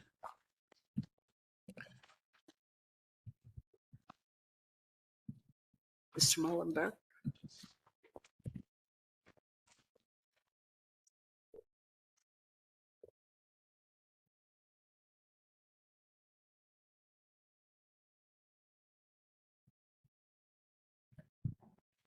Thank you, Madam Hearing Officer. I think that's still on. I have a few questions for Mr. Madsen. Good afternoon, Mr. Madsen. Good afternoon. As you know, I represent NMOGA and API. We spoke during your direct testimony. I have a few questions. Better get closer to the mic. A few questions related to your rebuttal testimony regarding the EER issue. Okay. Would you agree with me that an EER factor adjusts the carbon intensity that would otherwise be calculated using a GREET model, whether that's New Mexico GREET or R&D GREET by itself or whatever model it is? I guess the way I think about the EER is that it moves beyond the carbon intensity part of the conversation into aggregate greenhouse gas emissions. So if we're looking at the end use of the fuel, the EER is the part of the equation that describes what happens when you use the fuel. What kind of results do you get from the vehicle? And if there's an improvement in energy efficiency that's part of the use of the vehicle, then the EER is what gives the credit for the emissions reductions that derive from energy efficiency. So are you saying the difference is looking at a carbon intensity value based on consumption of the fuel versus the use of the fuel? So the carbon intensity value, I think, describes the characteristics of the fuel. So it's a characteristic of a unit of electricity, a characteristic of a unit of gasoline, and the EER reflects the use of the fuel in a vehicle. Yeah, so would you agree with me that the EER adjustment then is based on the powertrain use of the fuel, not the fuel consumption itself? Yes, it's the part of the life cycle of the fuel where it's used in a vehicle. In life cycle emissions and the way they define terms, the word use is related to the combustion of fuel, correct? I'm sorry, I'm not sure I understand the question. Can you repeat it? In the vernacular of life cycle emissions work, the word use is defined in relation to the combustion of fuel, correct? I think if you're talking about a liquid fuel like gasoline or diesel, then combustion would be what happens when you use the fuel. And if you're talking about electricity, then I don't think the word combustion applies. Okay. So we were taking a look at your slide 6. I think that's the slide that has a comparison between fuel efficiency of combustion vehicles and fuel efficiency of electric vehicles. Is that what that's intended to show? Yeah, it's the data from the Evaluate NM tool that the department contracts for. Okay. I was looking at that, and some of our folks were looking at that, and we're having a hard time to derive or find the source of this information in that particular reference. Can you be any more specific, or specific as to the time or other place where this information can be derived? Sure, I could walk you through where to click on the website if that would be helpful. Is that something you'd want me to do right now? That might be a clumsy, but what you're saying is that somehow you can click the right spots on the website. And There's you have to click on the vehicle deep dive tab. Okay. And then you have to scroll down a little bit. And there's a section on miles per gallon or miles per gallon equivalent. Okay. We have to click on another tab. And then this information comes up in a chart. Okay. And is this for any particular year or time frame? So it's based on the vehicle registration database maintained by the state of New Mexico, and new data gets uploaded to it every, I don't know the exact frequency, but it seems like it's every month or so. Atlas Public Policy gets new data from, I believe it's tracked by Experian from the state. And then it goes into this online tool that anyone in the public can access. Okay. And it includes all the vehicles, all the light duty vehicles registered in New Mexico. And if any are unregistered, they drop out. And if any new ones are added, they're added in. And the database includes the EPA rated fuel efficiencies of all the vehicles. So the time frame would be whatever time someone happened to go to this website and clicked the right tabs. Yeah, I think the department could use it to update the EERs in the rule, at least for light duty vehicles going forward. Does this data recognize the efficiency of individual vehicles? Well, so each individual vehicle does have a EPA fuel efficiency rating that's in the database, but it only presents the average. I don't think you can get the raw data out of the tool. It presents an average for all the vehicles on the road, broken down by combustion, plug-in hybrid, and electric. So just those three categories in the aggregate? Correct. Okay. You mentioned in your discussion today, I think you mentioned anecdotally or whatever, you referred to your observations regarding EVs on the road in Colorado. Do you recall that? Yes. And I think you may have mentioned that Colorado's the percentage of EV sales for New Mexico for new vehicles were about 30% in the third quarter of this year. Yeah, just looking at light duty. Okay. Did you compare the similar sales in New Mexico? I have looked at that data. I don't have the number offhand, but it's Colorado ranked first in the country, so New Mexico's certainly not up there. We're behind that level down here. And Colorado does not have an LCFS program in effect, right? No, but there are similar policies that work with different mechanisms. So, for example, we have a retail delivery fee, where every time someone orders a food delivery or an Amazon package, there's a fee that puts some money into a grant fund that goes towards electrification. Just as one example of something that's doing some of the same kinds of work that we're talking about with this rule. So there may be state-specific incentives in Colorado, but there's not an LCFS in effect that would provide any incentive for electric vehicle sales, right? That is correct. Okay. And just looking at that, in fact, looking at the Atlas Public Policy site, it looks like Colorado has about 10 times as many EVs on the road as New Mexico. Would you agree with that? Or I don't have the exact numbers right in front of me, but that sounds plausible. I think 10 times would be about 200,000. That's about right. Yeah, in fact, would you have any reason to disagree with me if the site shows about 210,000 for Colorado versus about 21,000 for New Mexico?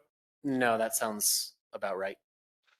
And would you happen to have any reason to disagree with me that the same site shows the medium residential household income as about 92,000 per year in Colorado versus 62,000 per year in New Mexico? Objection, Madam Hearing Officer. Relevance. Say the last word. Relevance. Relevance. Mr. Mullenberg. Thank you, Madam Hearing Officer. No, the relevance is factors related to EV sales in Colorado versus New Mexico. And within the rebuttal testimony, there's some indication or testimony relating to an LCFS program or the CTFP here as an incentive for electric vehicle sales. Yeah, thank you. Overruled. So I don't have the exact income numbers in front of me, but it sounds correct that average income would be higher in Colorado than in New Mexico. And along the same lines, Colorado's population is a little less than 3 times New Mexico's population. That sounds about right. Okay.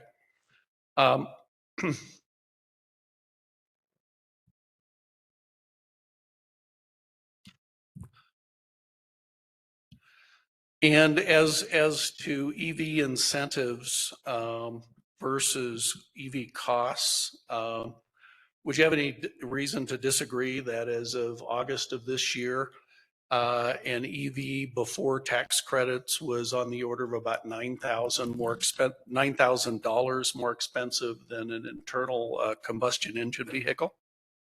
I think it really depends on what vehicles you're looking at. So there are definitely examples of EVs that are priced competitively with similar combustion vehicles.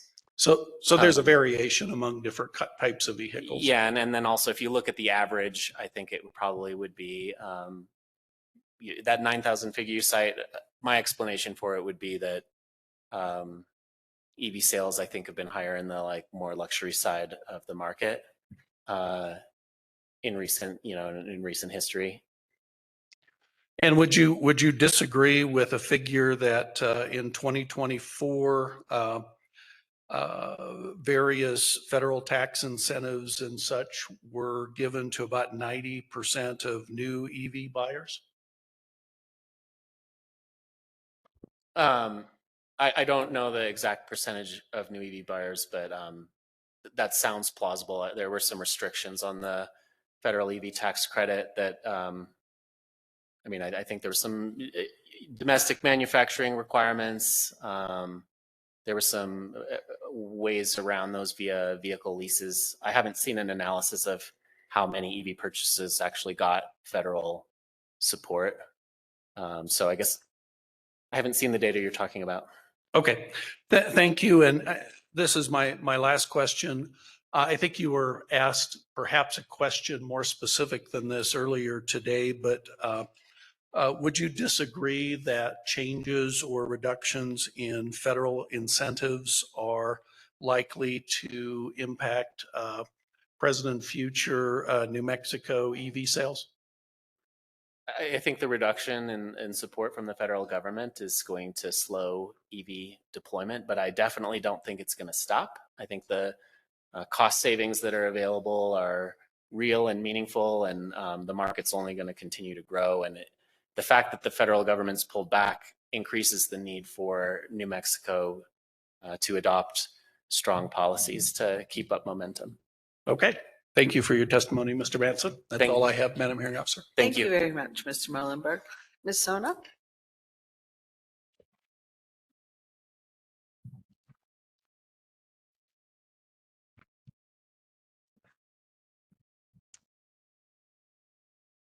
Thank you, Madam Hearing Officer.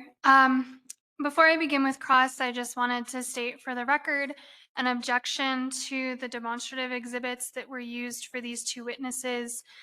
They came in at 7:23 p.m. on Friday and at 4:33 p.m. on Sunday, both well after the noon deadline on 11/14 that all the other parties complied with. All right, thank you. For cross-examination for Mr. Madsen, NMED believes that the rebuttal testimony by its witnesses will be more helpful in clarifying to the board than any cross-examination questions I have. So in the interest of efficiency, we'll let you hear from them instead of me. Thank you, Mr. Madsen, for your time. For Dr. Laskowski, I have one topic that I have a question for you about. Would you be able to turn to page 10 of your testimony for me? Yes, let me.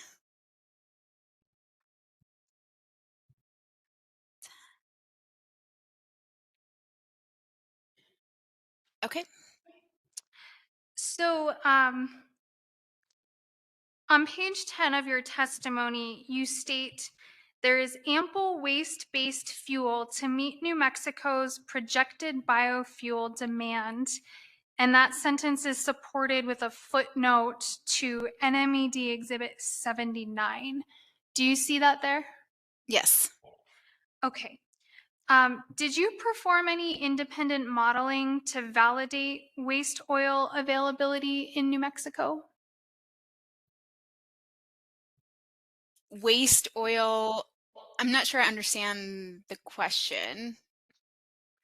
So Waste oil is used in production facilities for fuel.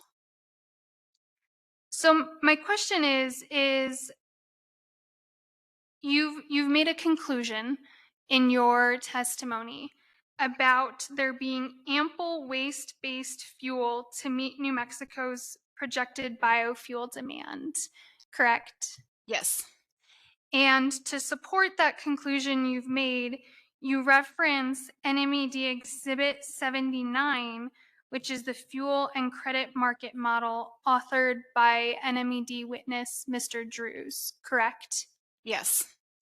And so am I right to draw the conclusion that you believe that the information in that exhibit supports the conclusion that you made in your testimony? Yes. Okay, so circling back to my other question that we had confusion on, did you do any independent modeling to support the conclusion that you reached there? No. Okay. If you had, would you disagree that the findings would conclude that the proposal has a high probability of making the CTFP unworkable from a credit sufficiency standpoint and may even trigger an immediate deferral? I would disagree with that. If I represent to you that that's the exact conclusion reached by Mr. Drews and asked you to assume that that's true, then your statement that an ample waste-based fuel, let me back up. It's late in the day. If I asked you to assume that was true, then your statement that there is, quote, ample waste-based fuel would be inconsistent with the modeling you relied on, correct? I'm not sure I understand the first part, which is if Mr. Drews, what he is asserting. So what I'm representing to you in the first part is that Mr. Drews is asserting that your conclusion is unworkable and may result in an immediate deferral. And so based on that representation, does that support still what you have concluded? I would be very interested in that analysis because I don't see evidence for that conclusion. Okay, thank you, Dr. Lakowski. Those are the only questions I have, Madam Hearing Officer. Well, thank you very much, Ms. Sona.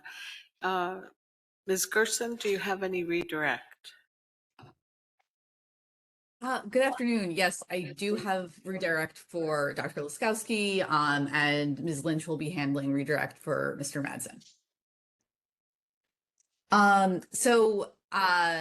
Dr. Laskowski, let's pick up exactly where you left off in your dialogue with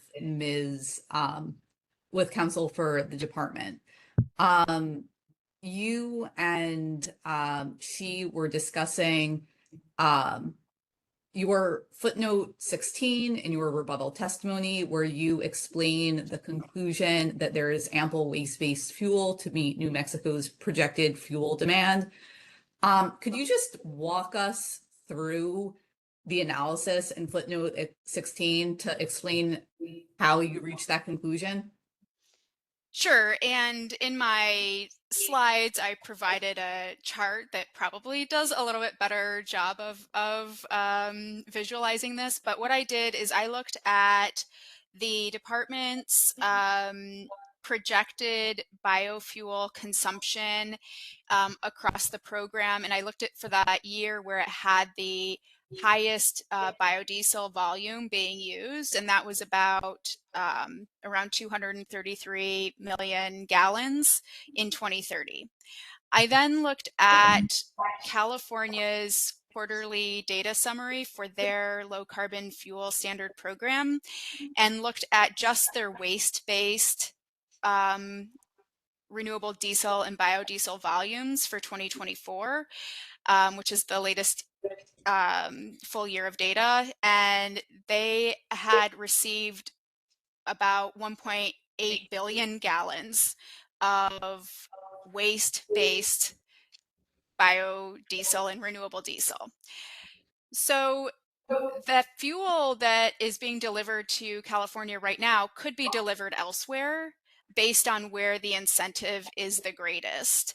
And so my conclusion was based on there's plenty of waste-based fuel being produced currently.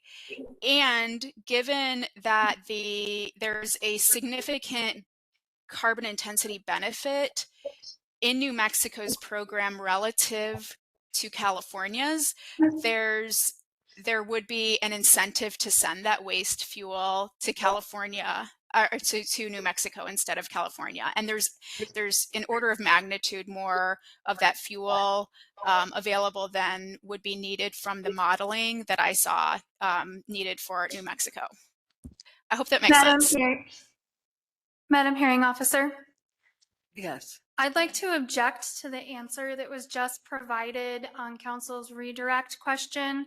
Dr. Laskowski testified just a moment before when I asked her if she had done any modeling, a firm no. And she has just described at length a type of modeling analysis that she conducted. And so I do believe that should be stricken. I do remember your answer when Ms. Sona was questioning you that you hadn't done modeling. What am I not understanding here, Ms. Gerson? Maybe I misunderstood the question. I'm sorry. Maybe I misunderstood the question about modeling because I just looked at two different pieces of data. I didn't model anything. I just looked at two pieces of information. Yeah, I think that perhaps Ms. Sona's question was ambiguous as to the meaning of the word model. So I don't know how to resolve this other than perhaps by giving Ms. Sona an opportunity for further cross-examination of Dr. Laskowski so that she could explain what she understood that question to mean. Okay, Ms. Sona, would you like that opportunity? Sure, and I think I can do it in just one question. Terrific, go ahead. Dr. Laskowski, you just described for us a analysis, maybe a better word for you. Would you agree that the board should place a greater weight on an analysis done by the model's own author, Mr. Drews, than your analysis of his modeling?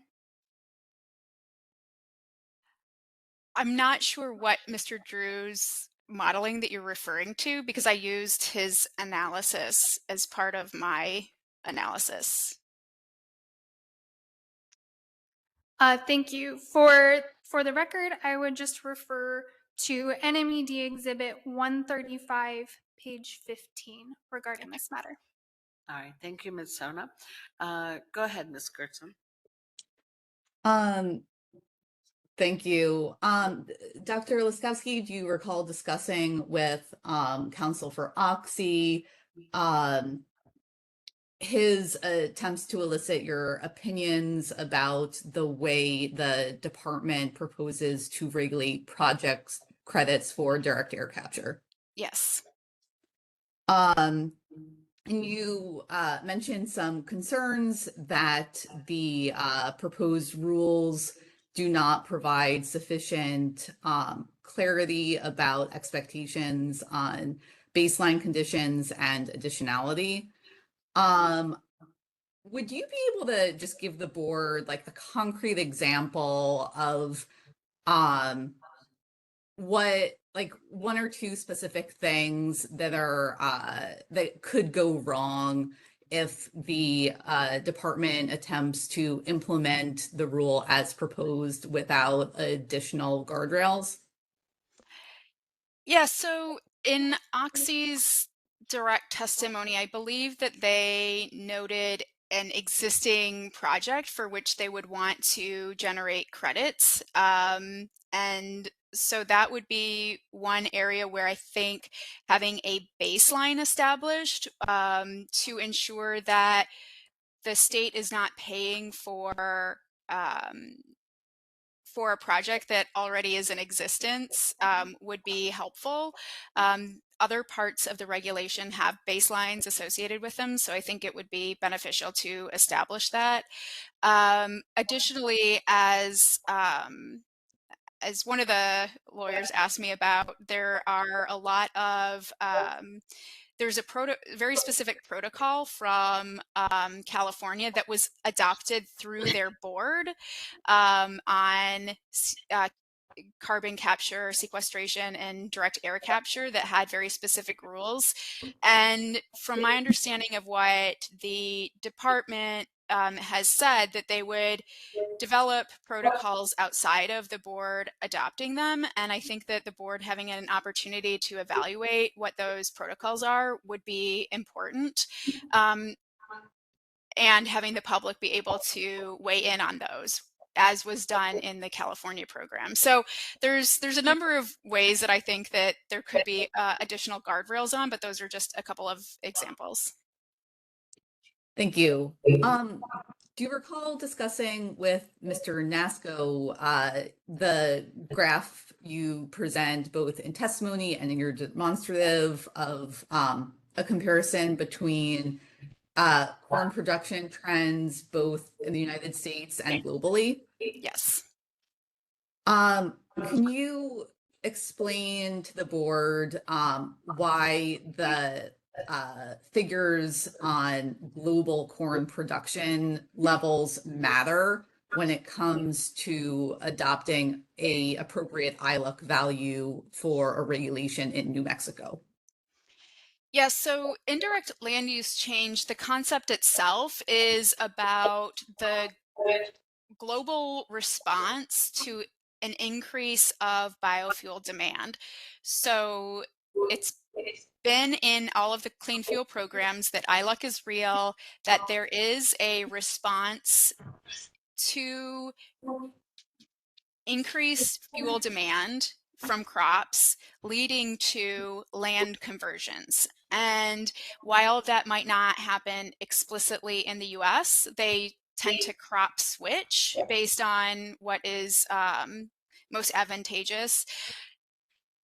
That doesn't mean that that fuel demand isn't there and that more land area isn't necessary. So we have to look globally at the production and the land area being used to fully understand the global commodity market.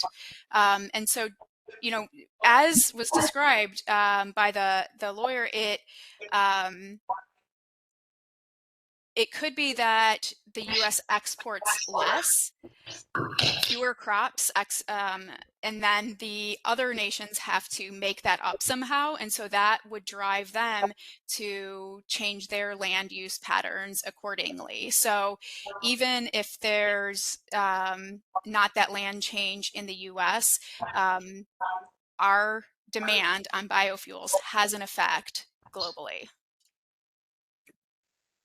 Thank you. Do you recall discussing with Mr. Noyes the provision of the proposed rule that gives an opportunity for credit generation based on zero emission electricity fueling for fueling electric vehicles in New Mexico with PPAs, power purchase agreements for renewable energy that's delivered to that site. And he raised the concern that that provision to procure renewable energy via power purchase agreements is not also available to out-of-state e-fuel producers. Yes. Sorry for that complicated backdrop. Would you object to the department also crediting electricity inputs as zero emissions when out-of-state entities purchase that fuel and have it delivered to them via a power purchase agreement?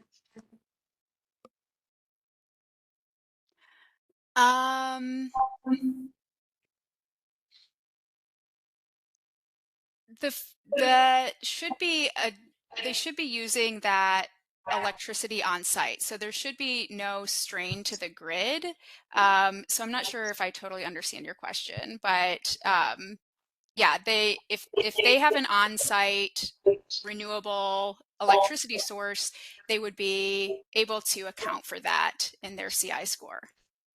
Ms. Okay. Gerson, you have just 2 minutes left with her. Okay, well then,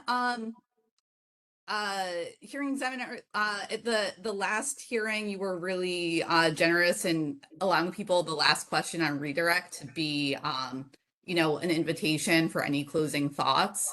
And so if I would have the opportunity to do the same here, I would ask Dr. Laskowski to share her most important highlights from her time testifying in this proceeding. Okay. Yeah, thank you. The most important points, I mean, we have a lot of policy recommendations. I think that the department being clear on what they want to see in the program is very important, because later decision making becomes very problematic. I saw that time and again, even in California, where we have a very lengthy regulation. It's gone through many, many updates with much stakeholder engagement, and there's still question after question after question over how to interpret the rule. And I understand where the department wants flexibility to not have to come back to the board with every new approach, but I think that we've identified some areas that could really use some additional guardrails. Given my experience in understanding how many of the parties are very friendly right now, they will want to push the boundaries on how any part of the regulation can be interpreted. So I really encourage the board to take heed of having some additional clarity and not relying on later guidance documents that might be interpreted as rule development that have not been approved by the board. All right, thank you very much, Dr. Laskowski and Ms. Gerson. Ms. Lynch, do you have a redirect of Mr. Madsen? just a few.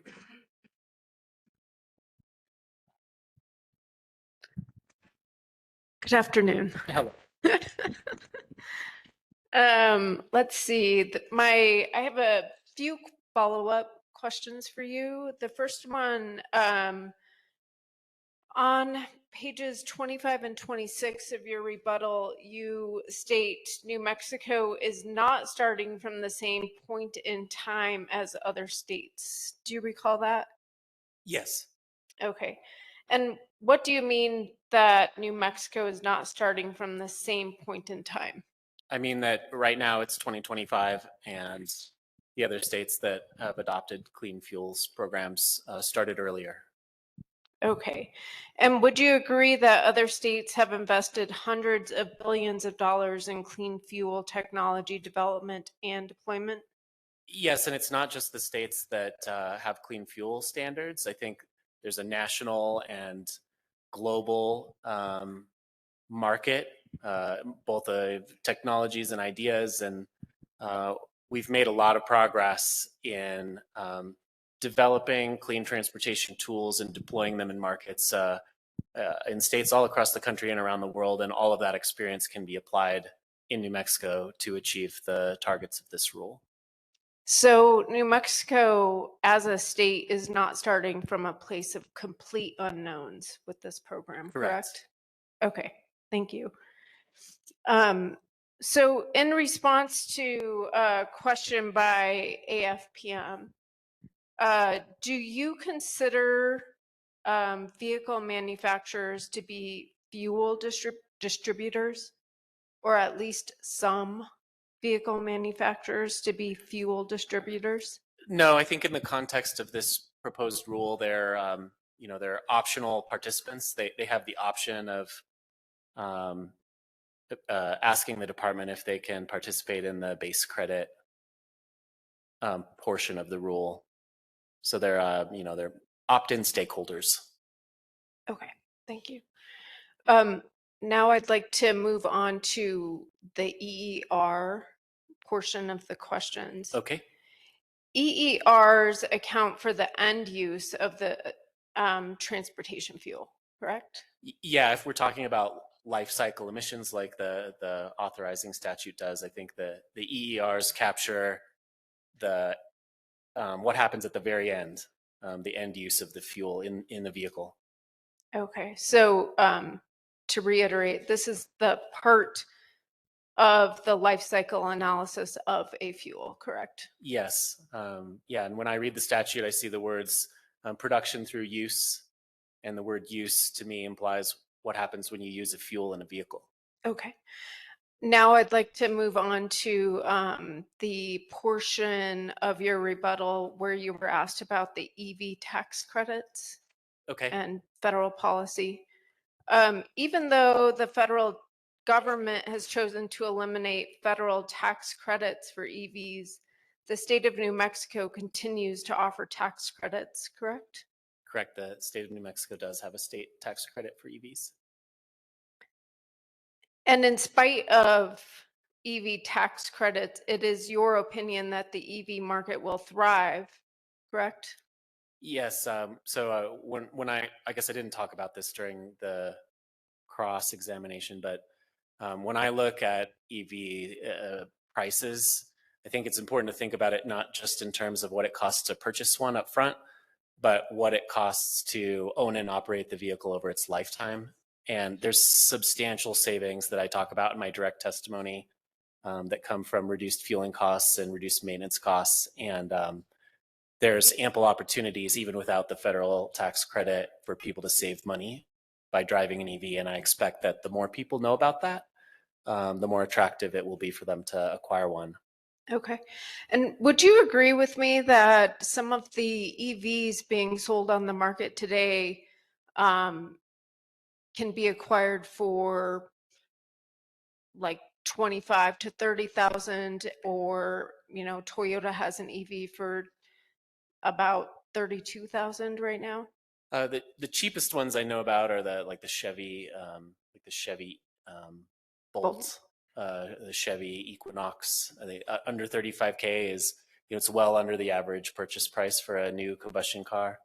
And I expect there's going to be more models with cheaper prices going forward. And as the market grows, it'll expand to cover more and more of the kinds of vehicles that people buy in New Mexico. Okay. And do you remember when Mr. Noyes discussed the percentage of EV credits in California only representing 25% of the credit market? Yes. Okay. Does it change your opinion at all that that percent would affect the FSE credits that should go toward FSE rather than directing credit opportunities to liquid gaseous FSE? No, I think our recommendations remain the same. The fact that New Mexico isn't as far along as California, I think, speaks to the need for fuel supply equipment crediting here. Okay. Since the utilization of some of the charging stations that folks might want to get credit for will be lower initially than it might be in California. And then just broadly, does a state like New Mexico have an obligation to create a market to incentivize the use of an oil and gas byproduct like methane? No, and I think the only, in the context of my testimony, the main thing I'm thinking about is achieving the state's climate targets. And maybe there's not a legal obligation for this, but I think there's a moral obligation to take the goals that are in the state's climate executive order seriously and do what it's necessary to achieve those for the good of everyone in New Mexico and around the region.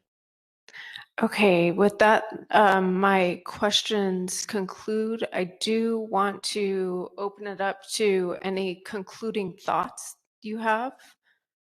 I feel like I've covered it all. I just want to thank the board for your service and thank the department for all the hard work you put in and the input from the other parties. And I hope that my contributions will be useful as you finalize a strong rule. Thank you. Thank you, Ms. Lynch and Mr. Madsen. We're going to take just a really short break, just 10 minutes. And of course, we need to be out of here around 5, but we've been going 90 minutes. So let's just take 10 minutes. Oh, Ms. Lynch. Apologies. There was one exhibit 19, that we did not ask for admission of yet. And I wanted to make sure that we took care of that. We got 16, but not 19. This. Correct. All right. I'll pause for a moment in the event there are objections. Madam Hearing Officer, this exhibit was extremely belatedly shared. I believe it came in just the other day. It was nowhere close in time to the filing deadline. And so we strongly object to that being admitted into this record. There's very extreme prejudice for that belated sharing. Ms. Lynch, it is pretty dense. Go ahead, Madam Chair Examiner. I apologize for the confusion. I deliberately did not move for admission of what's been marked as CCAE Exhibit 19 because that is meant to be a cross exhibit for a witness that hasn't taken the stand yet. All right. Thank you very much, Ms. Gerson, for that. All right. Again, let's come back at 4:35 and we'll then take the last half hour of the day.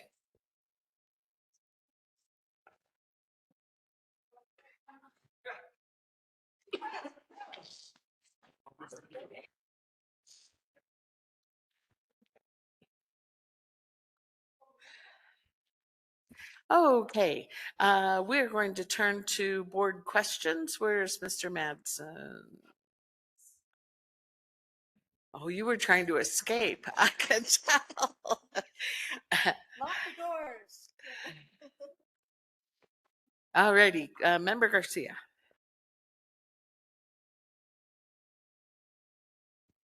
Thank you, Madam Hearing Officer. I just have a couple of questions for Dr. Laskowski. And this question is similar to something that Mr. Tucker brought up, but I'm going to dive a little deeper. And I understand that CCAE is suggesting or proposing that NMED eliminate the book and claim provision from the rule, correct? That's correct. Okay. And I know that the states, the other states that have the low carbon fuel programs, California, Oregon, and Washington, have had opportunities for many updates and amendments. However, they did not choose to eliminate their book and claim provisions. They chose to keep it. I'm assuming it's because they see some benefit in keeping it. Do you see no benefit whatsoever with having the book and claim provision for New Mexico?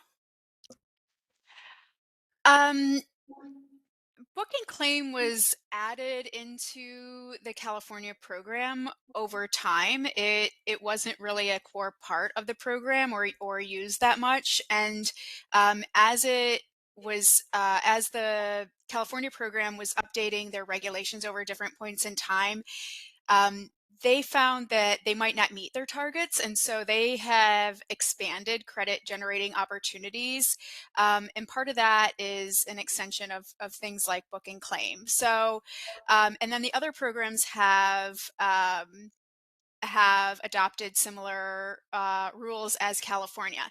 Once something is in, it's extremely difficult to take it out. And so, that's the kind of the caution that I bring here, is that it doesn't seem to me from the modeling that New Mexico needs to have book and claim. It's harder to verify, and once you have it in, it's harder to take it out. And there have been the other programs like Washington and California have both reined in some of that book and claim a little bit over time.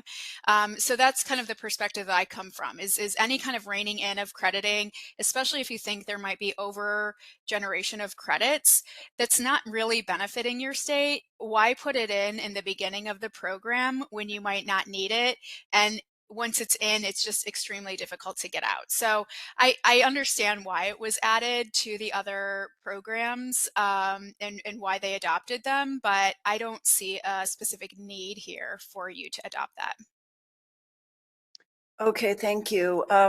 Did you consider other ways of changing the provisions, such as different accounting practices with book and claim, as opposed to just eliminating it altogether?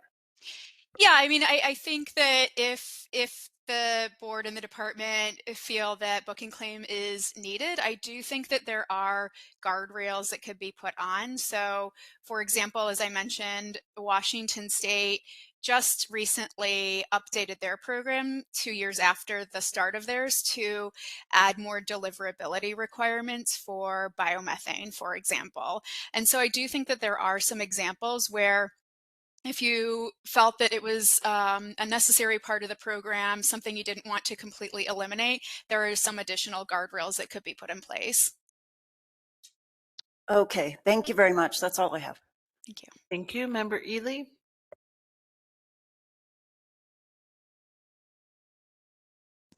Hi, Dr. Lakowski.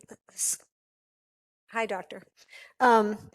So you also promote eliminating all avoided emissions crediting from the department's proposal, and I'm guessing you reviewed their latest red line markup of Section 202 for alternative fuel pathways, in which they provide some more guardrails on the carbon intensities that include avoided methane emissions, including restriction of a 5-year look back and language regarding waste handling methods that increase methane emissions, and language around additionality, including common practices for the facility and type of region. So why would this new language not address the issue of, say, heating manure and increasing herd size? Yeah, thank you for that. I do really appreciate the department's revised red lines that do offer a lot of protections. Again, based on my understanding of the department's modeling, they did not include avoided emissions crediting in their modeling, and they still meet their benchmarks. So it's not needed to meet the goals of the state. And if they didn't model it, it's really difficult to understand the impact that avoided emissions crediting would have on the program, especially now that it seems like they might offer avoided methane crediting to fossil methane feedstocks. That could be a lot of crediting, and not knowing the impact on the program is a little bit concerning. So that would be one issue. And then the safeguards are great. I think that they go a long way to try to put in some very clearer guardrails, but it's still unclear exactly how all of those would work. Like why do you need to give crediting once a regulation is in place? Then it's just giving credits for potentially another state when they have a regulation in place, paying for their regulation to be put into place. So some of them just seem like they're not necessary, in my opinion. So I do appreciate the department's addition. I just don't think it's necessary, and they're much more difficult to really verify, especially on something like heating the lagoons. It would be really difficult to discern whether the lagoons are being heated. There's third-party verification. There are record-keeping requirements, but it might not be obvious if the lagoon, for example, is intentionally heating. And I do appreciate that I interpret that no process changes language in the red line implies no heating. It's not explicit, so you might have some pushback on that, but ensuring that that doesn't happen is a verification challenge. That's all. Thank you. Great, thank you. Member Honker on the platform, do you have questions?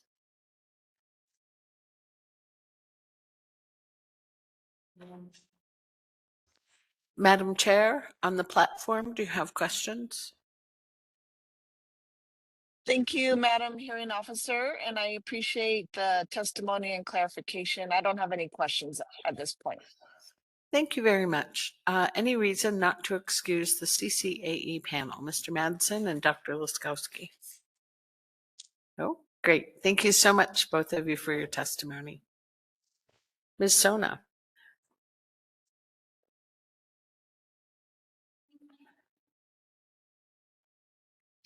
Thank you, Madam Hearing Officer. As we approach the end of our day and are looking at what tomorrow and the rest of the week looks like, I want to circle us back to our schedule.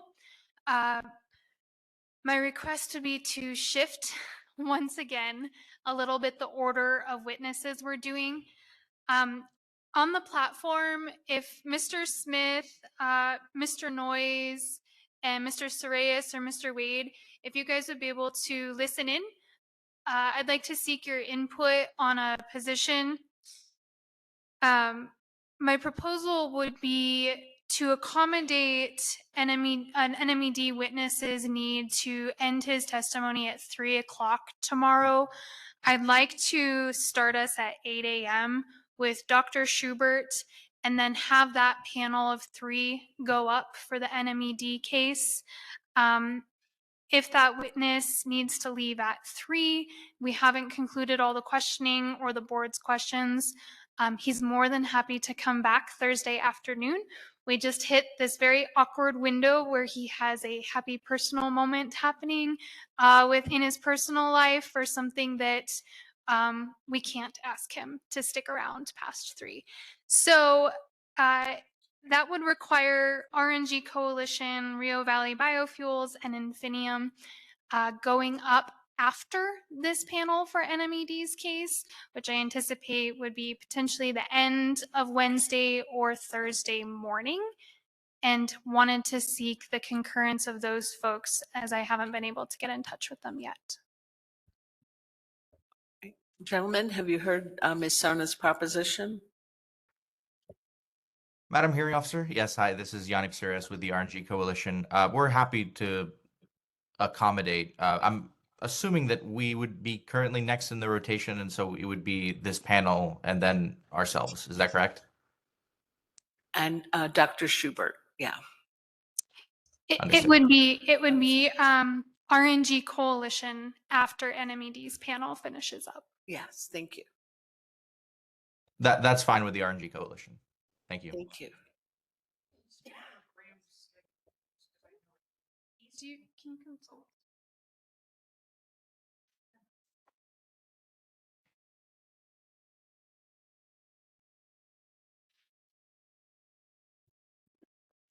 Hi, Mr. Noyes had to leave, so he's at an event.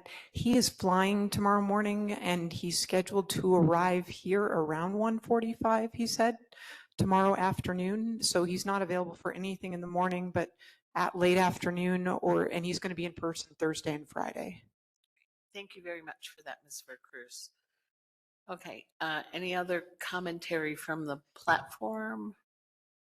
Madam Hearing Officer, this is Chair Sweeney. I Yes. just wanted to clarify. Sorry, I was a little confused. So we would start at 8 a.m. and then, but with which witnesses? Dr. Schubert. Dr. Schubert. Okay. All right. Yeah, I just have a something I'm gonna have to figure out if I can move. I moved all the meetings from 8 to 9 that that I could fit in this week. So I may have to take that first part virtually. All right, thank you very much. Any other comment on Ms. Sona's proposition? In the chat, council that's local council with Mr. Noyes, she asked if we could clarify when her 3 clients would go. And so Ms. Menard, my proposal is that Infinium would go after RNG Coalition and after Rio Valley Biofuels, which would probably put them sometime Thursday morning, I would guess.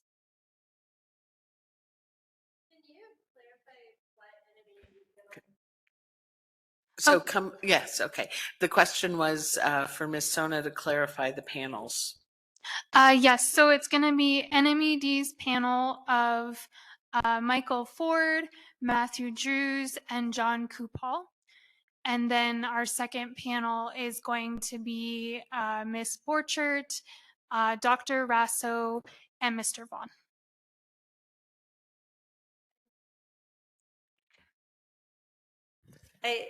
I'm sorry, I'm having a very hard time following this for some reason. So you're suggesting starting at 8 a.m. with Sir rebuttal of Dr. Schubert, then you're proposing to present an NMED panel? Yes. And that would be the Ford, Drews, and Popal panel? Yes. And then you're proposing to present other witnesses? Then it would return to what would be the normal order for the 3 non-NMED witnesses remaining.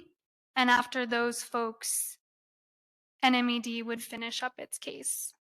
So we'd be breaking up NMED's case to ensure we can accommodate Mr. Drew's schedule. And I thought Mr. Beck was also testifying. Is that? Mr. Beck is not, we're not planning to put him up as a witness. We introduced his resume because he's the one speaking in the video, but Mr. Kupal is going to introduce that video and can testify to everything. Thank you. I was confused. Right. Any other housekeeping to do? Any other commentary? Ms. Madam Hearing Officer, Yes. this is Chair Sweeney. I just had a clarification just for scheduling as I try to accommodate the request. Is there a potential that we would also start early on Thursday? So if I move my meetings to Thursday, that I don't want to be moving that around. So I just want to schedule check-in for Thursday as well, and then maybe just a check-in to see how we are finishing on Thursday. Thanks. All right. Thank you. Ms. Sona, you probably are in the best place to answer that. I think as a theme of this hearing, I really wish I had a crystal ball. I believe being able to start at 8 a.m. on Thursday would give us more breathing room to make sure we can finish on time. If there is a possibility to go late instead of starting early, NMED would be happy to accommodate that. But it does seem like we're getting a little short on time, especially given the interest folks have in questions of the NMED witnesses. We want to make sure they get their opportunity to get those clarifications. All right, thank you. We would have to have some discussions before we could say we were going late. Three of us were in the room last night and there was no problem, but I can't say. Excuse me, Ann Menard had her hand up. Okay. Ms. Menard? Oh, thank you. I think Robin didn't realize I was here, and I think she covered it. I think Graham will be at the hearing in person by 2 o'clock tomorrow, so that schedule sounds like it would work just fine. Thank you very much. All right, any other commentary? No housekeeping matters. All right, in that case, Pam, if you would please put something on the webpage to the effect that we're going to start an hour early, and maybe even send something to all parties in case there's a party, well, like Mr. Noyes or like Mr. Duff or Ms. Tremblay, saying that we're going to start at 8. All right. Thank you all very much. I guess we'll adjourn for the day, and I'll see you tomorrow morning at 8.